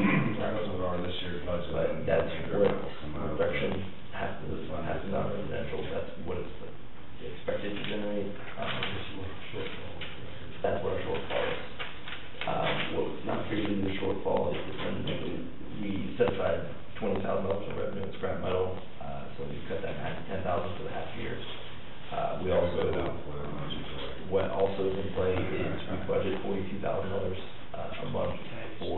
contractual.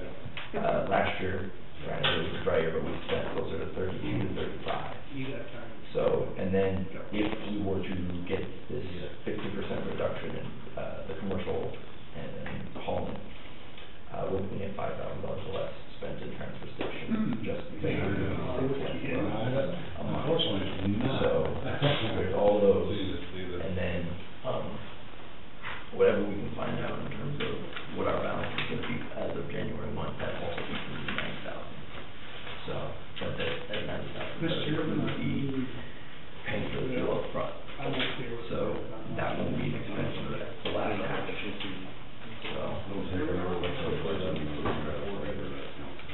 well, even if it isn't, I mean, if you pay for it up front, it rolls over in the next year.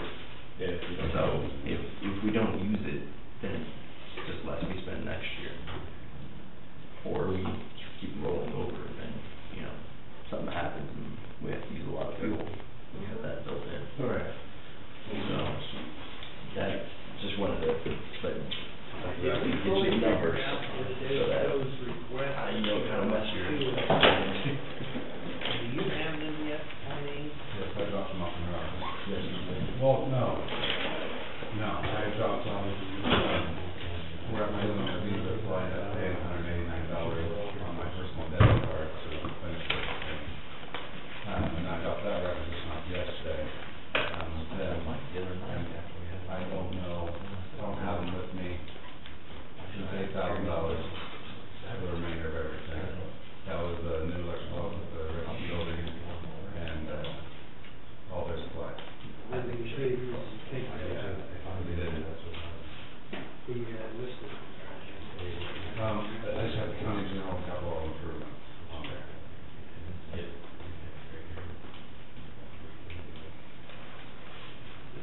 So what's the cost on the computer?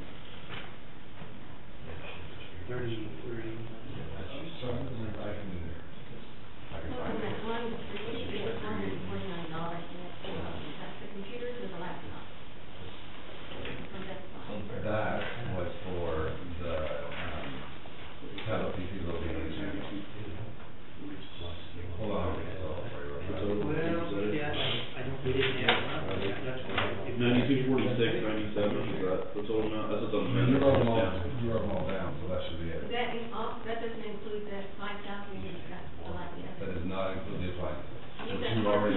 You got $14,000, you only have 7,000 in our miscellaneous account. Computers can come out of the computer capital outlay fund. I mean, you're planning on putting money back into whatever fund you pull out of after January 1, correct? Wasn't that the intention? Yeah, we have some, Because you have that all budgeted for next year. the elevator, what it wasn't the reimbursement I back? gotta talk to you about the elevator. Yeah, we got that. Okay.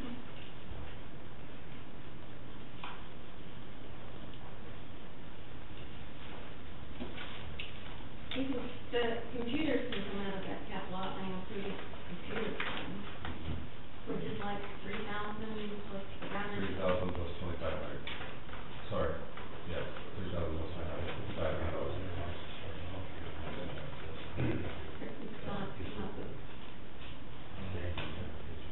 So what's our shortfall? What's the? That's 14,000, how much was the appliances?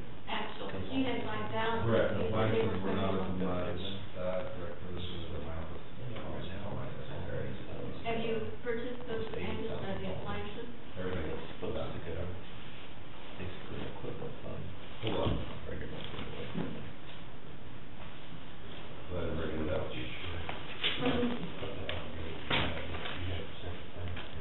Well, I don't need it, we just gotta make sure we've got a hurry in there. We need to make sure that we, because there is, because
I think I noticed that too, that there's gonna be a little bit, just a little, not much, but a little bit of balance.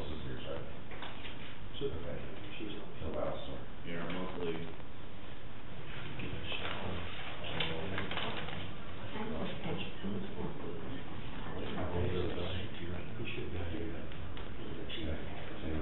Oh, that's not that yet. Okay.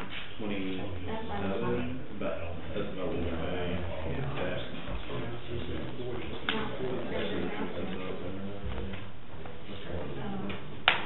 Yeah, if there's money there. So December 26th, are we still on one more?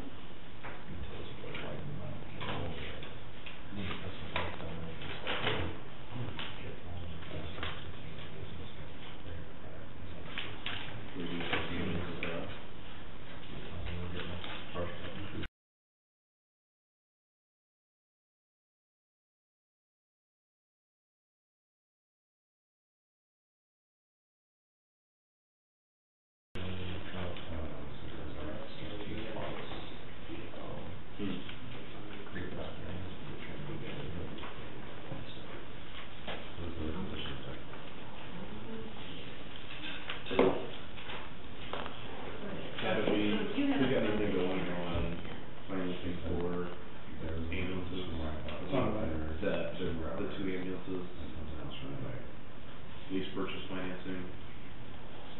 No. Is that the way we're going to go? It's either that or else we take it out of general capital improvement. That's the only two ways we can do it. So the budget balance is 26.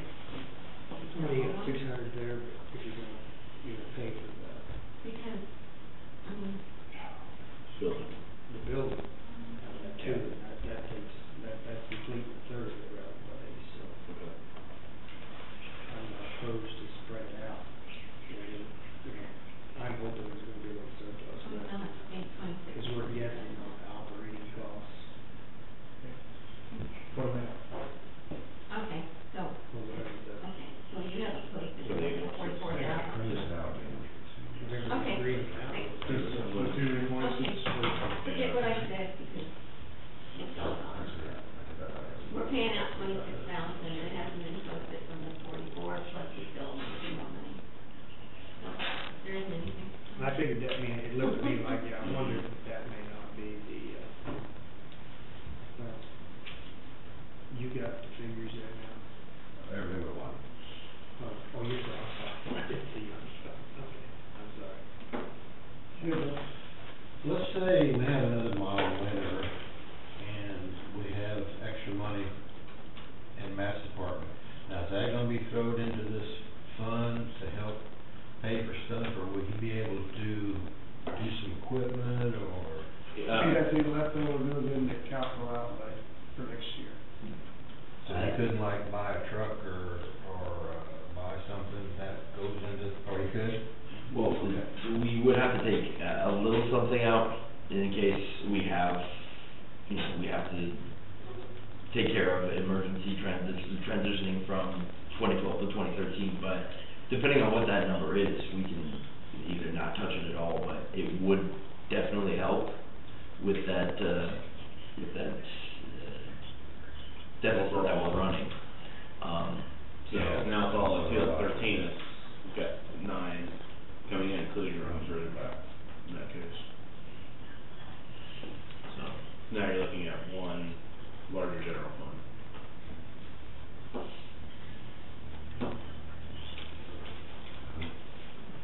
And like, our scrap iron funds have been going into that would all go. Into the capital improvement. No, that's a capital improvement, that'd be separate outside. So of it is the general. separate, okay. Yeah. You're still gonna have your separate capital improvement funds. It's just, I think he was asking about like the cash fund balance itself. And you can do two things with that. You can either divert some of that to capital improvement, you can carry it for cash balance, and you can. So if you would divert it into capital improvement, then it would still be in a fund for road and bridge to use for.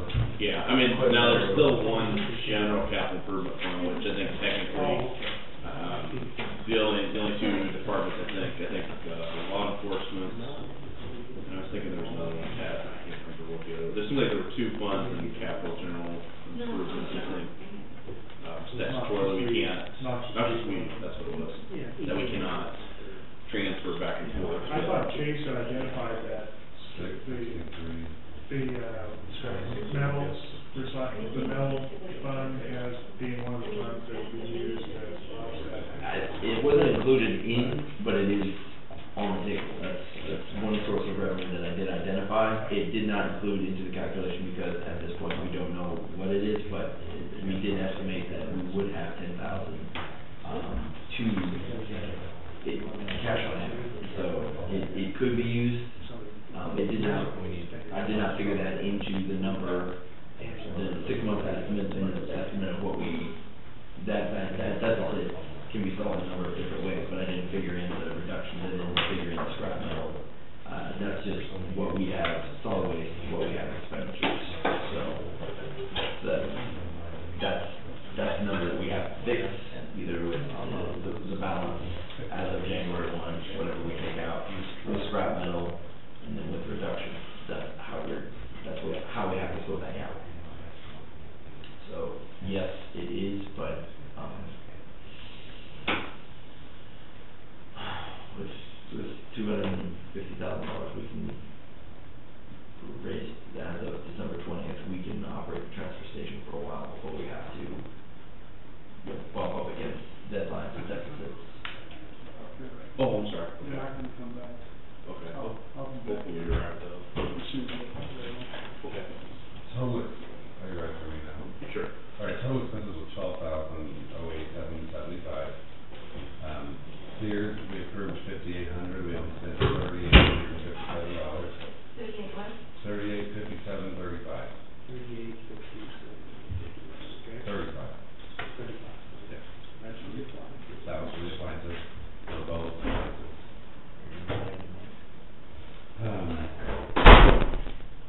So the Dell, or the computers, they come out of the computer fund, which will be 309.37 plus.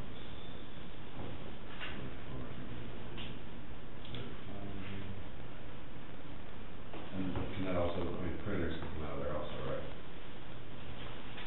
Plus 772. So the computer would be 6256.56.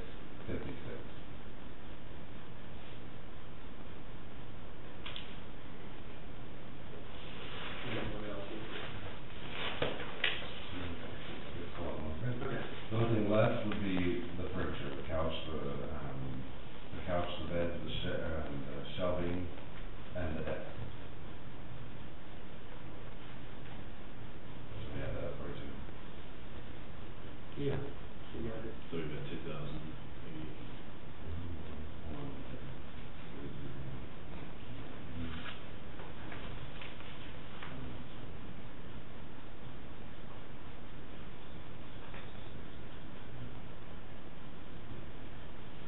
$1,973.84 for furniture.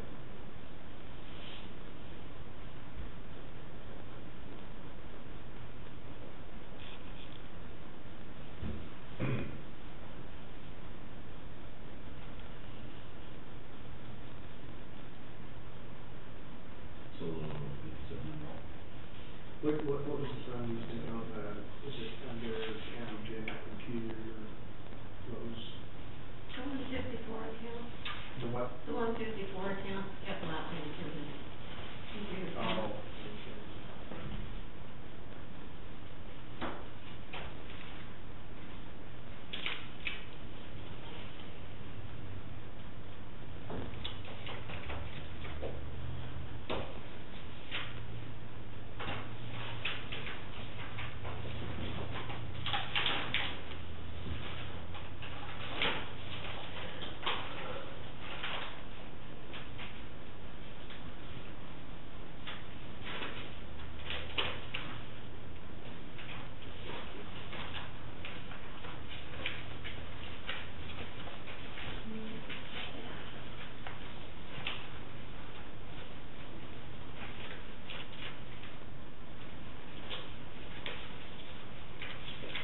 Is that the one that's got 11,000, is that when you're talking about? Uh-huh.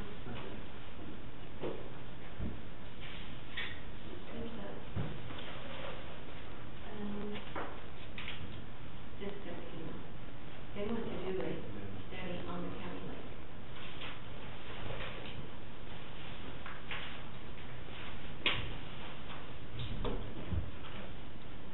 That was just information that go online.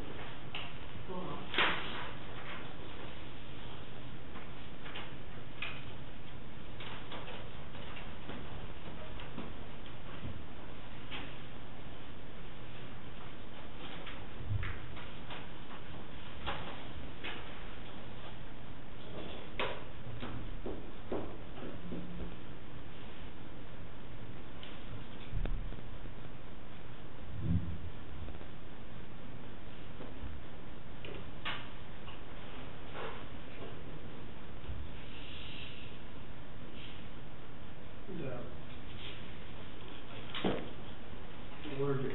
Didn't some of your, volunteers are doing a lot of, did some of the ambulance stuff come through emergency management? For the ambulance, I mean, the service out there, is that all coming through your budget? Okay. So there's $3,800 in the capital outlay in emergency management. That is done, spent with all the fire work we did, we just haven't got the bills yet. No, no good. That go on. You're gonna be all close on your budget. Very, very close, yeah. We didn't count spending $8,000 on fire. Did we ever verify if we could use 911 funds for those? I mean, that's an emergency. I agree. Yeah, that seems ridiculous that you wouldn't be able to use it on that. I know radios were Well, specifically excluded. the 911 fund has to do with the 911 calls coming in to the messages going out.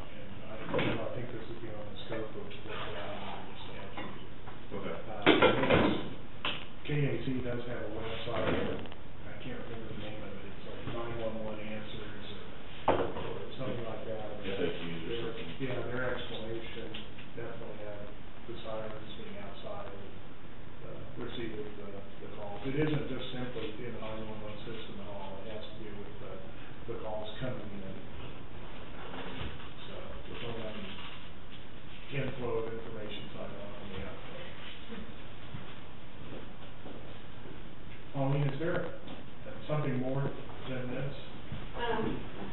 There was an email.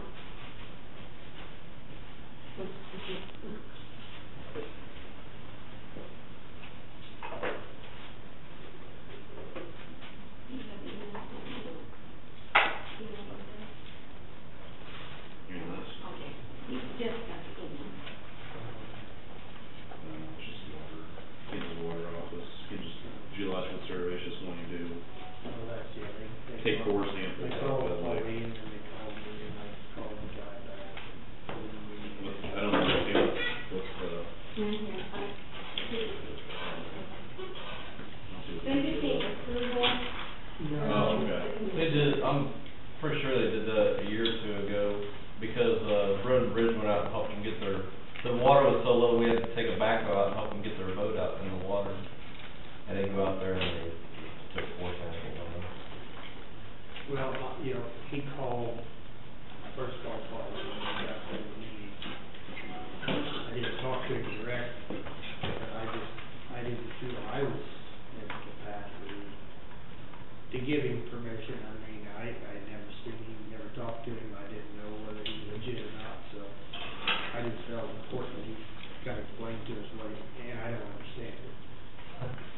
But at least make some kind of a formal presentation so that we had some kind of paper trail to justify. Yeah, I don't know who gave me permission before, I just know that, we went out and helped them get their boat out in the water, This year, a while back, we had, a citizen call, and I don't know whether it's in this group or not, but they showed up on their property and said they wanted to do some geological, and the county gave them permission, we never heard anything. It's probably one of those deals that years ago they got permission and they just think it's kind of like some of the hunters out in my area.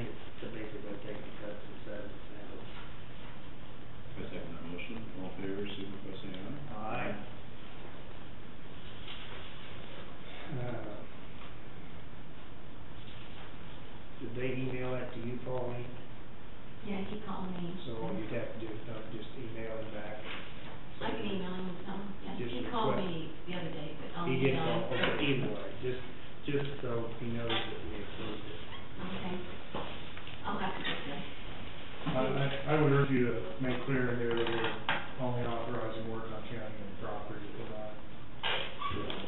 we're not authorizing anything else. I'll just have to get an email address.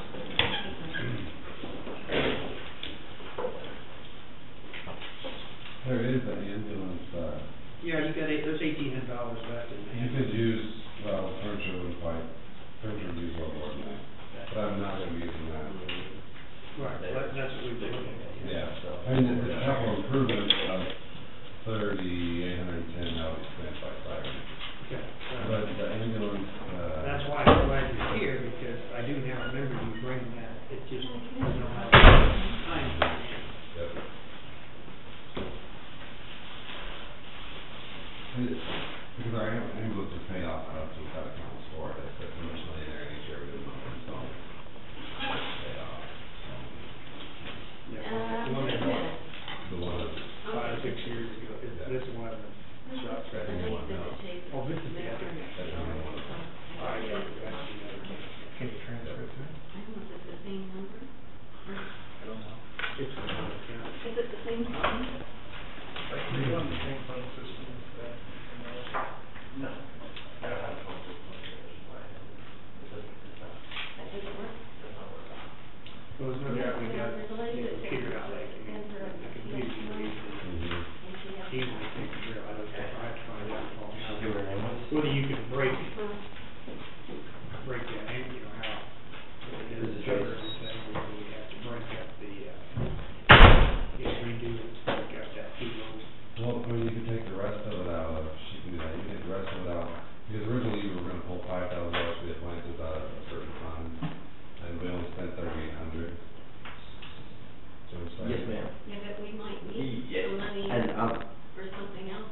I'm sorry. I don't know what you're, you know. You wanted me to It's hard to say since we're in paper December mail, now. not, But this is obviously. oh, okay, I all right. haven't printed you the. Okay, I will be in the office, Elevator yet. this afternoon, so, I'm sure it's gonna be more than 3,800. yes, ma'am. Could be a lot more. Mm-hmm. Well, But I mean, you know, like, downstairs, something, I mean, anything great, you know, courthouse or Yes, ma'am. someplace you might need. Thank you. Bye. I know there was 1,800 and there's just the ambulance, that's all I like. I'm gonna cover almost all the furniture except for $173. Well, 173, yeah, 170. Okay. Then we got computer, everything in computer related, we've got. $6,256.56 coming out of the computer fund. Okay. And I guess the line for each level, kind of, is that what you said? Which is a 3857.35. At 154? I think we already approved that one. Yep. Mm-hmm. Right. Is that the whole amount? no, we still got furniture. Total furniture, $1,800 come out of the ambulance. At 154? But what was the rest of it, guys? The $173.84 that can come out of,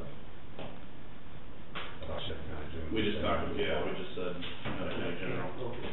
So as far as covered, we make sure, you know, that we need to make sure it is. We're covered unless there's some more bills coming. Okay. Yeah, hopefully that's it for now. Yeah.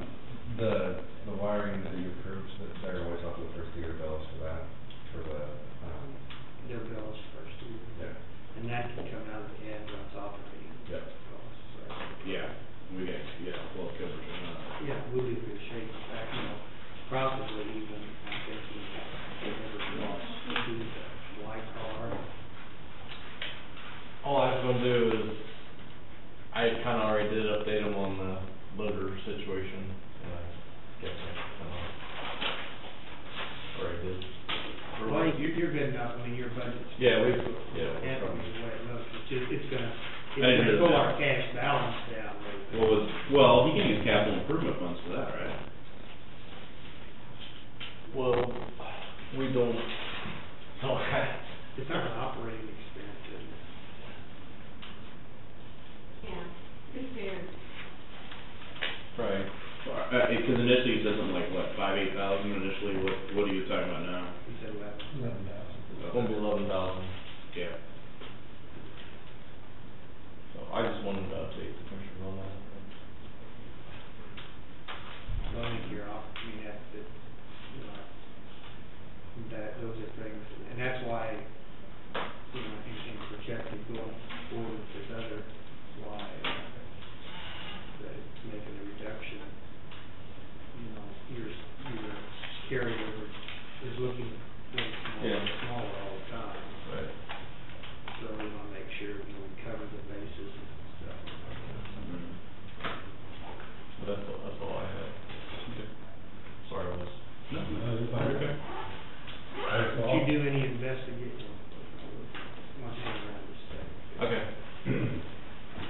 So you're telling Cheryl what needs to come from, or I need to walk down there and tell her what I Does she have the requisition? She said Not she yet, did. she doesn't have it. Because they'll come on my visa bill, which will be whenever it comes. But you need to put on that purchase, law. There is no purchase law. Well, I mean, yeah, no purchase law. So the computer stuff needs to come out of which account, so I can sell it? The computer. The 154, what's the number? 154.5, I can tell you.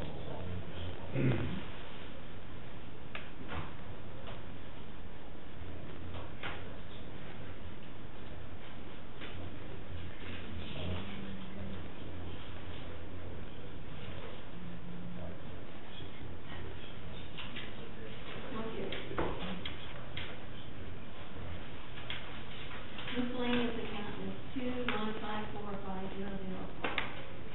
That's the, 2154504. that's your appliances plus the, whatever the difference for the furniture. Okay. Computer is 2154502. And your furniture is 2154508. Cool. Okay. Can we get a payment on that payments repair bill? Nice.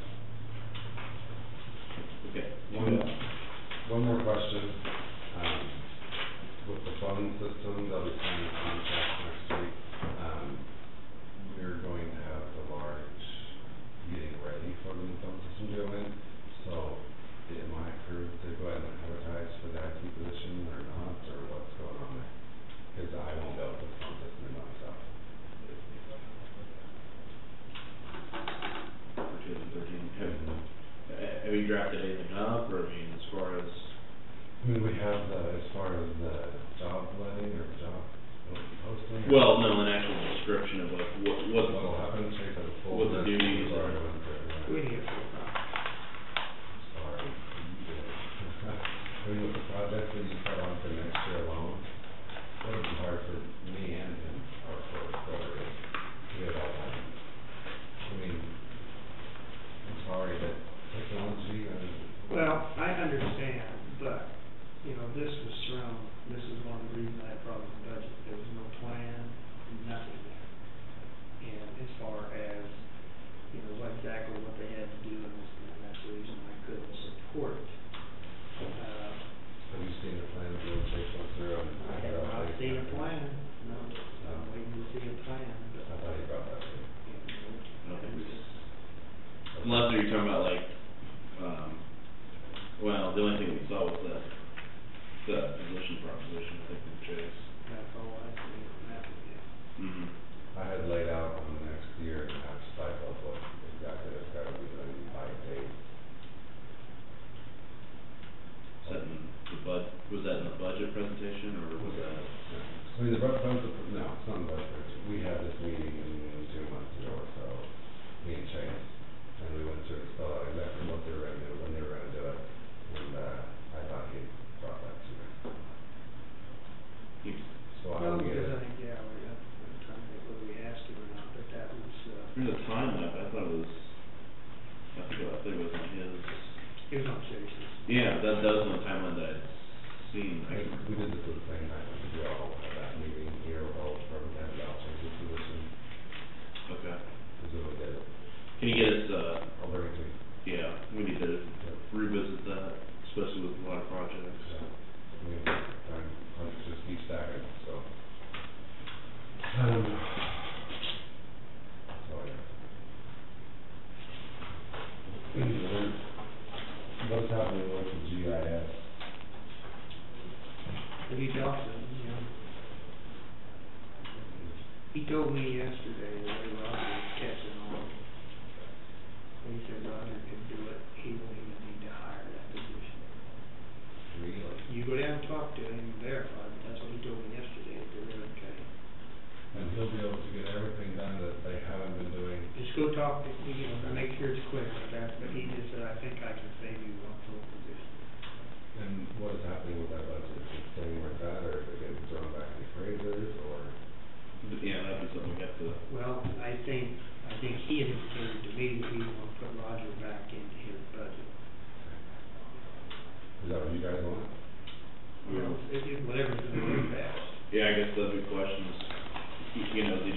include appraisal, GIS, or we've got a lot of other projects that are, Right. I think Jim needs to answer some of those questions. yeah, So I think it's our, yeah.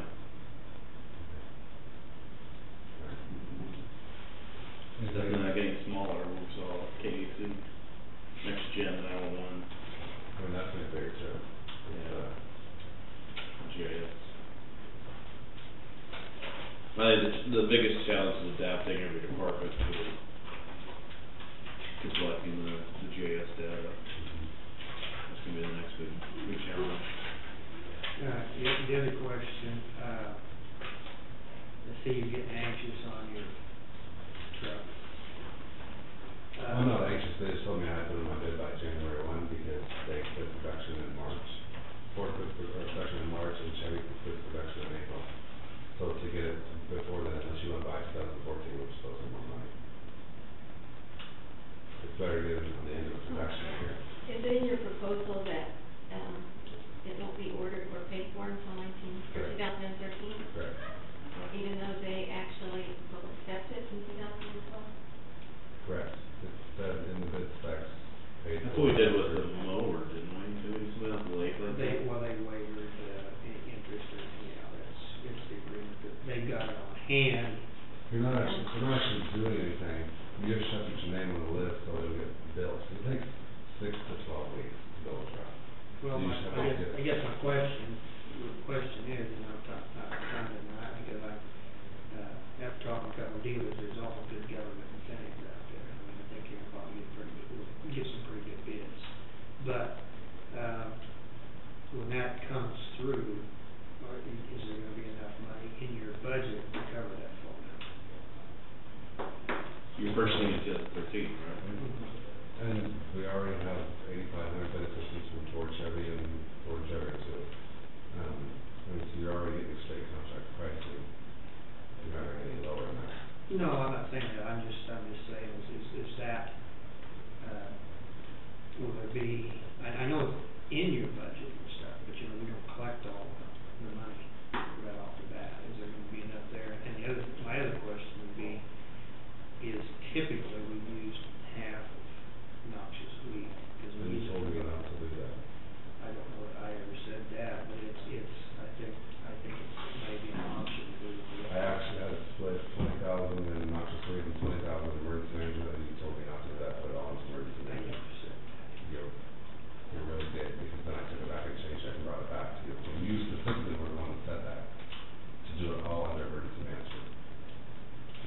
I don't know that I ever said. I'm guessing just clean accounting wise. That's what, not put the words in your mouth, because I came down here, you're like, no, put it all under emergency management, and I'm going to sleep. So then I took it back out there, redid it, and brought it back in again.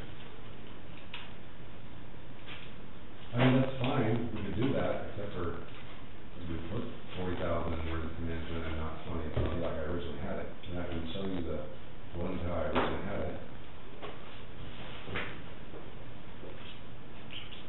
Well, I just wanna make sure that we're covered properly.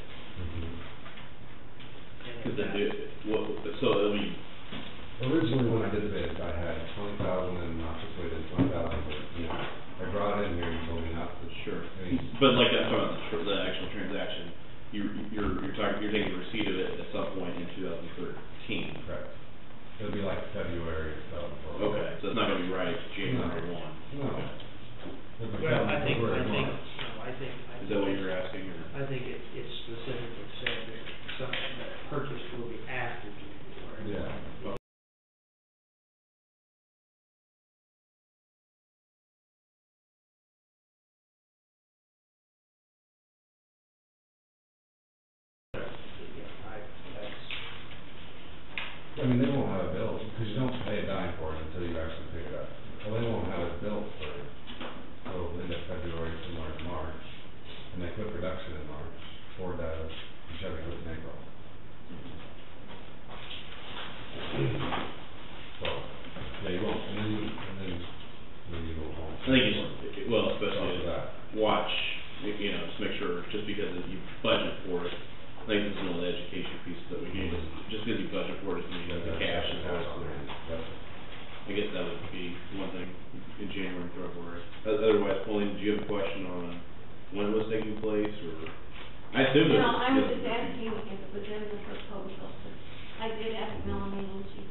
even though we accept the bid in 2012, She said, it's as long not as, gonna as long show as the up. proposal said after 2000, after January 1, 2000. Well, we'll double check my, yeah, okay, that's fine, that answers, okay. I mean, a lot of those little things sneak up on you, and I mean, that's, we're talking about government here, Albert. The things work, and, you know, some things you can move, some things you can't, and, you know, just, yeah.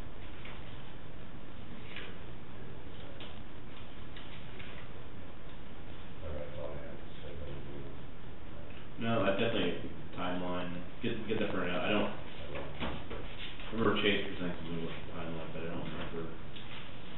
Yeah, it was after, it was like the day or two after the meeting where all the department heads were here. Okay. If you chose one, I apologize, I don't. He said he was gonna, we went through all, he said he was going through the rest, I thought, so. Okay. We'll, I'll talk to him and then we'll see where it's at. Okay?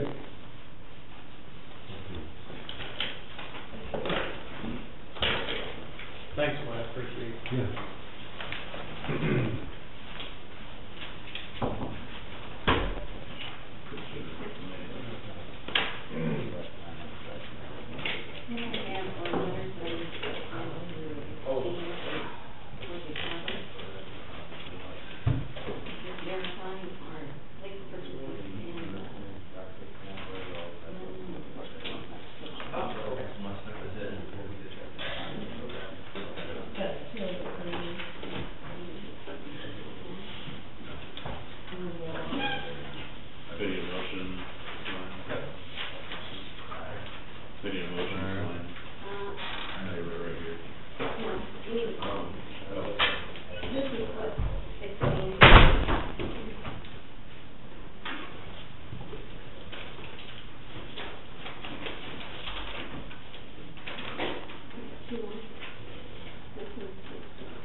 This one is for the manufacturing lodge. Now, this is lodge log rate, 2,900. This one's the women's restroom, 1,600. Then we get to the elevator, and it's 137,000. And we only have 79,000 in our account. But we're lacking the product pay. Oh, you mean reimbursement? What, And what's that amount? about 55,000, so we're I still think gonna it's pay. short of Just a little bit. But from this, I have never reimbursed the computer because, you know, I think we paid out like 3,800 or 38,000 a year. So I really haven't reimbursed that, and I'm kind of glad I did it because. Oh, it's the CDP. Yeah. Because we're gonna be short money anyway. Well, we knew that because of some of them additions and things we were, and it really wasn't originally. I was going to see if my family would take maybe at least what we have until we get the final payment, and I don't know what your thoughts are. I think that's what we got approaches on this. Do we know what the timeline is? Well, how, we got, We're finally doing got something here. We're doing a closing on it next Wednesday. Okay, how long have they been, I know they had a gap there for a while, but they didn't do anything.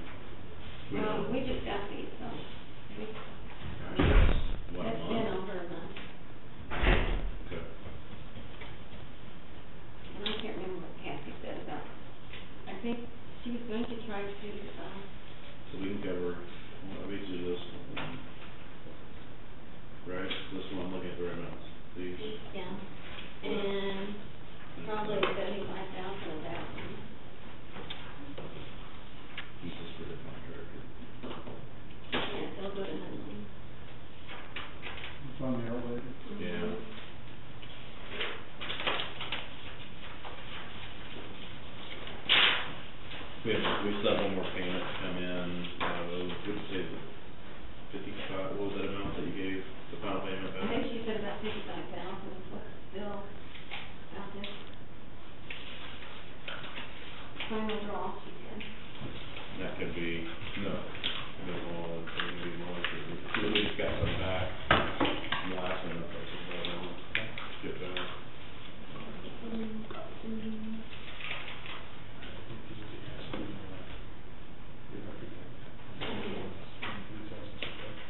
I think Jack might be out, I think he's at that training this week. Okay. Okay. No, absolutely. Well, then, are we going I think he's down in Hutch or wherever they do the training. I think that's this week, or it's 2 weeks, but I think this week, and then he comes back during the weekend, and then he goes law enforcement center training. Okay. I'll give you my opinion. We lose all our. I don't know if we make it better for Chase, the way they think about it, like this, they're not happy. And I think once it gets out to the residents, you're not gonna make them happy. I think it's gonna make the next problem. Does she know about the officer coming in? Hopefully not. Okay. So you know, take That's care of good. it. Bill, we'll see you. Okay, Tom. You got it. Okay. Roll's over. Gonna have to get a map here.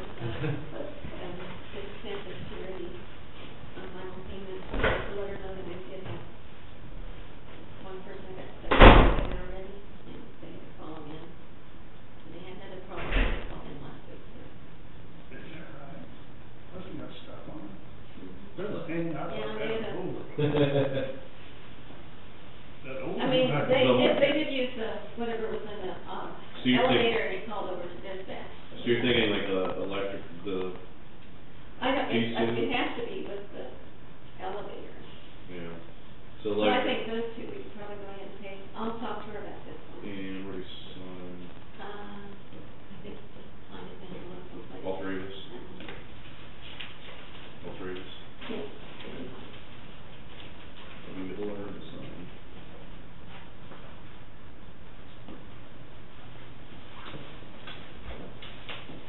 Sign it somewhere.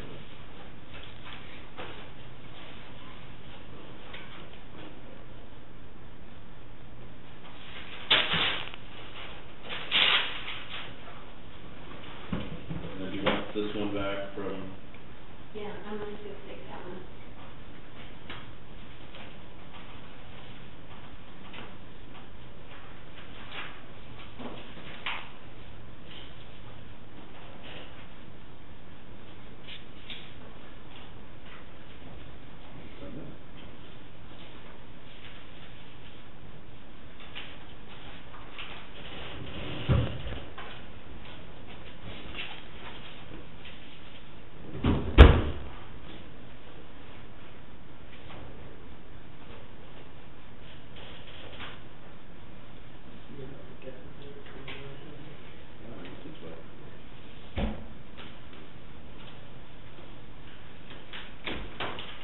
Well, we need to get Pauline direction, or maybe bring Mike in and we can talk to him directly. Yeah, that's probably not a bad idea, at least ask. I mean, it sounds like there's an issue with the elevator anyways, as far as the final payment. Yeah, but Yeah, I don't think it's, I just think it's, I'm gonna his call fault. Sarah.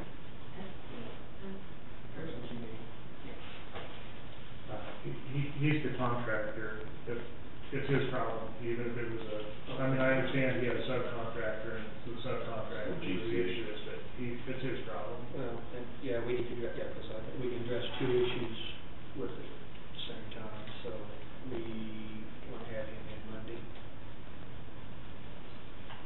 And it's, well, I mean, it's also the architect's concern, so, it needs to be coordinated, obviously. Okay, If they I want to will. be here, I'll they can be here. Let me see if they can come in Monday. Yeah, we can do it. Monday afternoon? Whichever works better, yeah, but still Monday afternoon, guys. After the 3 o'clock meeting. Now, is there gonna be more solid waste discussion? Yeah, I have it down. I know, but, I mean, we made one decision, are we going, where else are we gonna go? I mean, Yeah, unless, I think Chase is gonna run something on the residential side as well. I think he was gonna take a look at that. okay, just so. That's all I know of. I mean, unless we discuss Heineke or. Well, it would be easy to repeal, and then you got the next, their mess is cleaned up, but it doesn't do, comb through the budget and eliminate some stuff, because it took me a long time, and pretty cautious of figuring out some places that we could come up with, you know, well, we'll have to come up with close to 200,000. Is what we would have to do, or if we did the residential. And the other thing is push after the end of the budget, so, you know, that's why I put a call in, you know, and I emailed her, I don't know, she may be on a cruise, I have no idea, but she had a call to email me back. I wanna make sure that if we went down that road, we'd have to have this second workshop, we have to go and look at all agree, and then just amend the budget and reapprove it. I mean, you know, we can't raise it. We just have to, you know, make some modification in revenue, make a modification in expenditure. But, yeah, I'm not sure if that's gonna address the whole issue. You know, I'm just bothered a little bit that now it's turned that this is an ambulance deal. I don't know, you know, each of us got a different thought process. I mean, I honestly told my people I wanted to use a little bit because of the way the sales tax money had been used before. I mean, the way the other entities were not paying and using it for other things. Well, I'd like to use a little bit of it to jumpstart, because we had a mill levy in place to fund quite a bit of it. And so I won't deny that, but I think it's been turned on us in terms of that 700,000 pretty much spoiled, which is what we budgeted for an ambulance. And I think that's a message that's going to be out there, and you know, that's sure not my process, or thought process whatsoever. I mean, deep down inside, the issue to me is having a sound.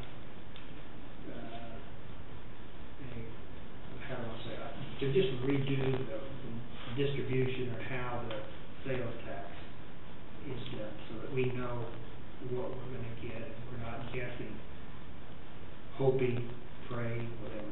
I mean, that's what it really amounts to, because otherwise, I mean, you know, we have the potential of losing close to $1 million. I mean, we could go to, I mean, we're losing 500 to 600 now. We're not losing, but I mean, if you take it literally, then we should get the whole 1 cent. I'm not assuming that, but we've got the potential of losing quite a bit more. So, and not legally, we can't do anything. I know what you're coming at there, but how many people actually want to believe what you just heard? A lot. Do you think they will? Yes, they will. I don't think they will. I mean, out in my community, yeah, but out in my community, I mean, I think, you know, they truly understand kind of what the, you know, situation is. But if, I mean, the coffee shop talk really explodes. Yeah. Good. I'm not judging the source. No, I'm not judgmental. There's somebody greater than us that's judging that. I'm not. I mean, you just got to deal with what you know, what you got. And I know in my heart and soul how my thought process, how I went through to attack this, and it's just a fact that we have to have regardless of what the 1 cent sales tax is, there's going to have to be knowing the uncertainty of it. I mean, if a tornado came through and took Walmart out, what would happen to our 1 cent sales tax? I mean, you know, you stop and think about that. I mean, when you, and I'm a big sales tax advocate, you know, I mean, that revenue can change really fast. I mean, I really like the idea of the 1 cent sales being something supplemental. I mean, you know, and having things into play, if there is a good year and a surplus, then you have a new distribution. I mean, either give it back to the other entities, or it goes into something you know, when you look at it, you know, sales tax is very difficult as maintenance and operations funding. It's good for a specific purpose. Ballpark would be a perfect example of a specific purpose, and it has a sunset. Right, and I really think that's where we're at on this. I mean, you know, technically, if this had been voted the right way, we have been re-voting it. I mean, because I think typically 20 years is about the maximum that they sunset, or they make a sunset. Hmm. And I think there's a lot of validity in that, in the fact that, the citizens can at that point assess, is it truly doing, you know, what it says it's doing? Mhm. And then they can vote up, or, you know, as of right now, this thing will continue forever. Yeah, it stays on the books until somebody takes it off. And yeah, the sales tax is coming back to the county. It's just a matter of, is it ever gonna be, I mean, are we gonna truly make it fit what it was truly voted for? I mean, because there is 7 years, in truth, there is a slight shortfall in the way now it's the amount of sales tax collected versus the actual expenditures. Mhm. And, you know, that's fact. I mean, I got the audit numbers, you can tell. But, you know, you deal with the hands you're dealt. When you play with the hands you're dealt. We've got a mechanism in place in county that relates back to the entity.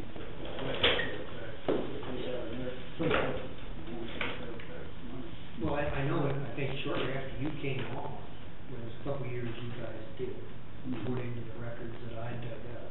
And you did that in good faith and stuff, but I mean, it was only to 2 or 3 of the smaller cities out west, because, I mean, I think for the most part, because when you took in proportion what they paid in, they were the ones that deserved the rebate. So, that's where the real issue comes. And I'm not pointing any finger at one individual out there, I'm not even pointing a finger at the, per se, at the city. I think it's the citizens' time to say, hey, how do we want to do we want the 1% sales tax? Do we want the 1% sales tax? Just let it go away, and I guess we'll use other mechanisms. And do we go down the road again with this? Do we go to a tipping fee? Do we go to Reduce services. Yeah. reduce services?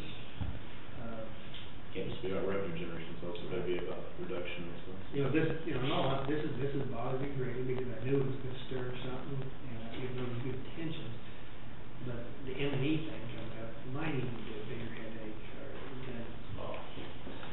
This is us hedging against that, because if that goes through, we're gonna have to find alternate funding mechanisms. That's gonna bring another story and another issue to it. Yeah, that's not. We don't have to go. And we could give you a pretty darn good front page story of what possibly could happen.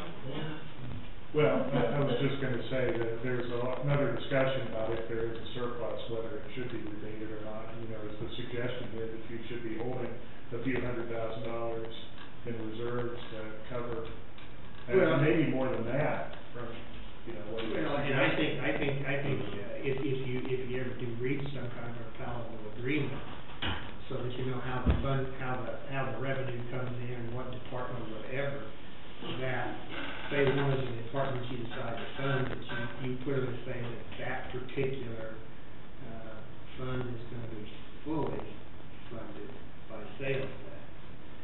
Then you make sure that gets all the sales tax that that it needs. But at the same token, there needs to be a contingency fund on that in case the revenue the next year starts up a little slow.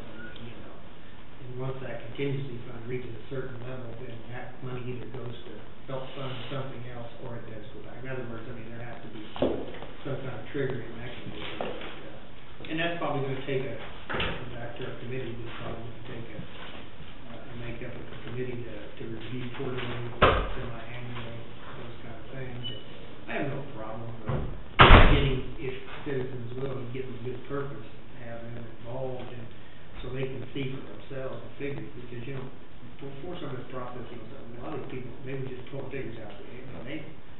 they didn't have really good figures either. And they hadn't taken time to read the study. And, I personally think it's a good study. And, it brought a lot of things to my, opened my eyes. But we are here. If they ever would get the permits to open that CD landfill up here north of town, that would lower our costs out there if we would divert that out there. Yeah, That would lower you're our not costs. charging anything now, are you? Yeah. You're not really charging. Well, the only people we're charged if they tear down a structure. Okay. We charge them a small fee, but, other than that, no. And, the biggest portion of that $50,000 fuel bill is for the CD area to work that, and,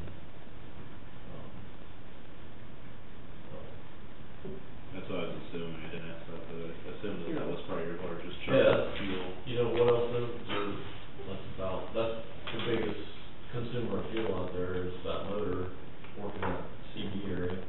You're How much back time on do you spend on that, covering it up and uncovering it?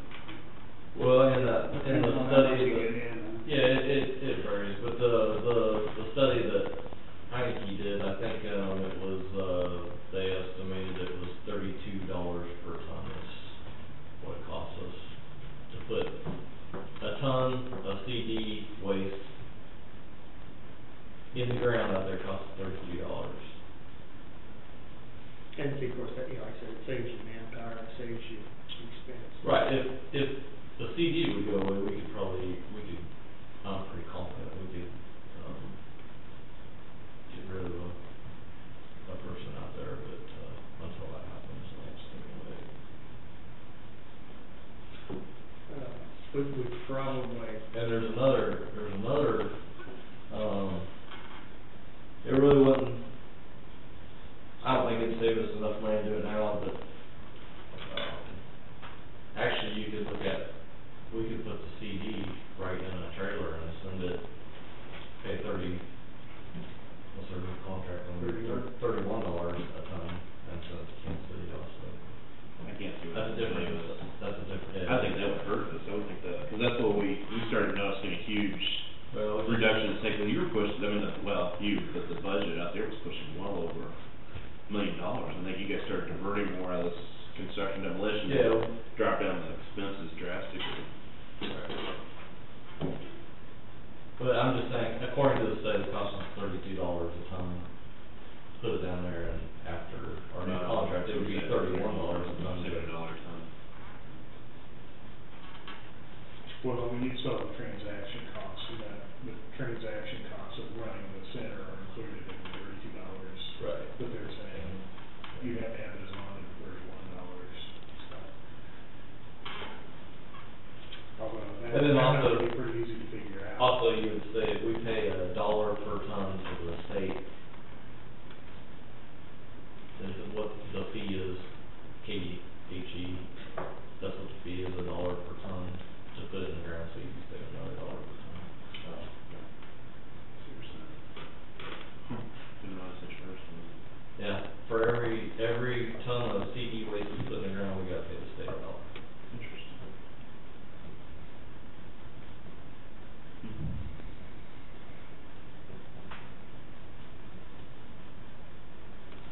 That's something I would say that would be more of a discussion if our CD area gets full and we don't have any other options but to build a new pit.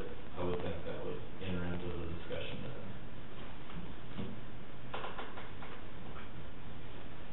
That's when we really have to get down to it. Brown County must be blessed, I talked to, Warren, their chairman, he said they got 100 years capacity. Really. That'd be nice, I mean, they're gonna have to develop, but. I need to go up, I've never been up there. Yeah, I think it'd be, I've been debating about going up there and see how it runs, cause they totally fund it on tipping fees. I have talked to people, I mean, every county's a little different in their, approach and what they're thinking. I really think that we're probably at the point that knowing that so much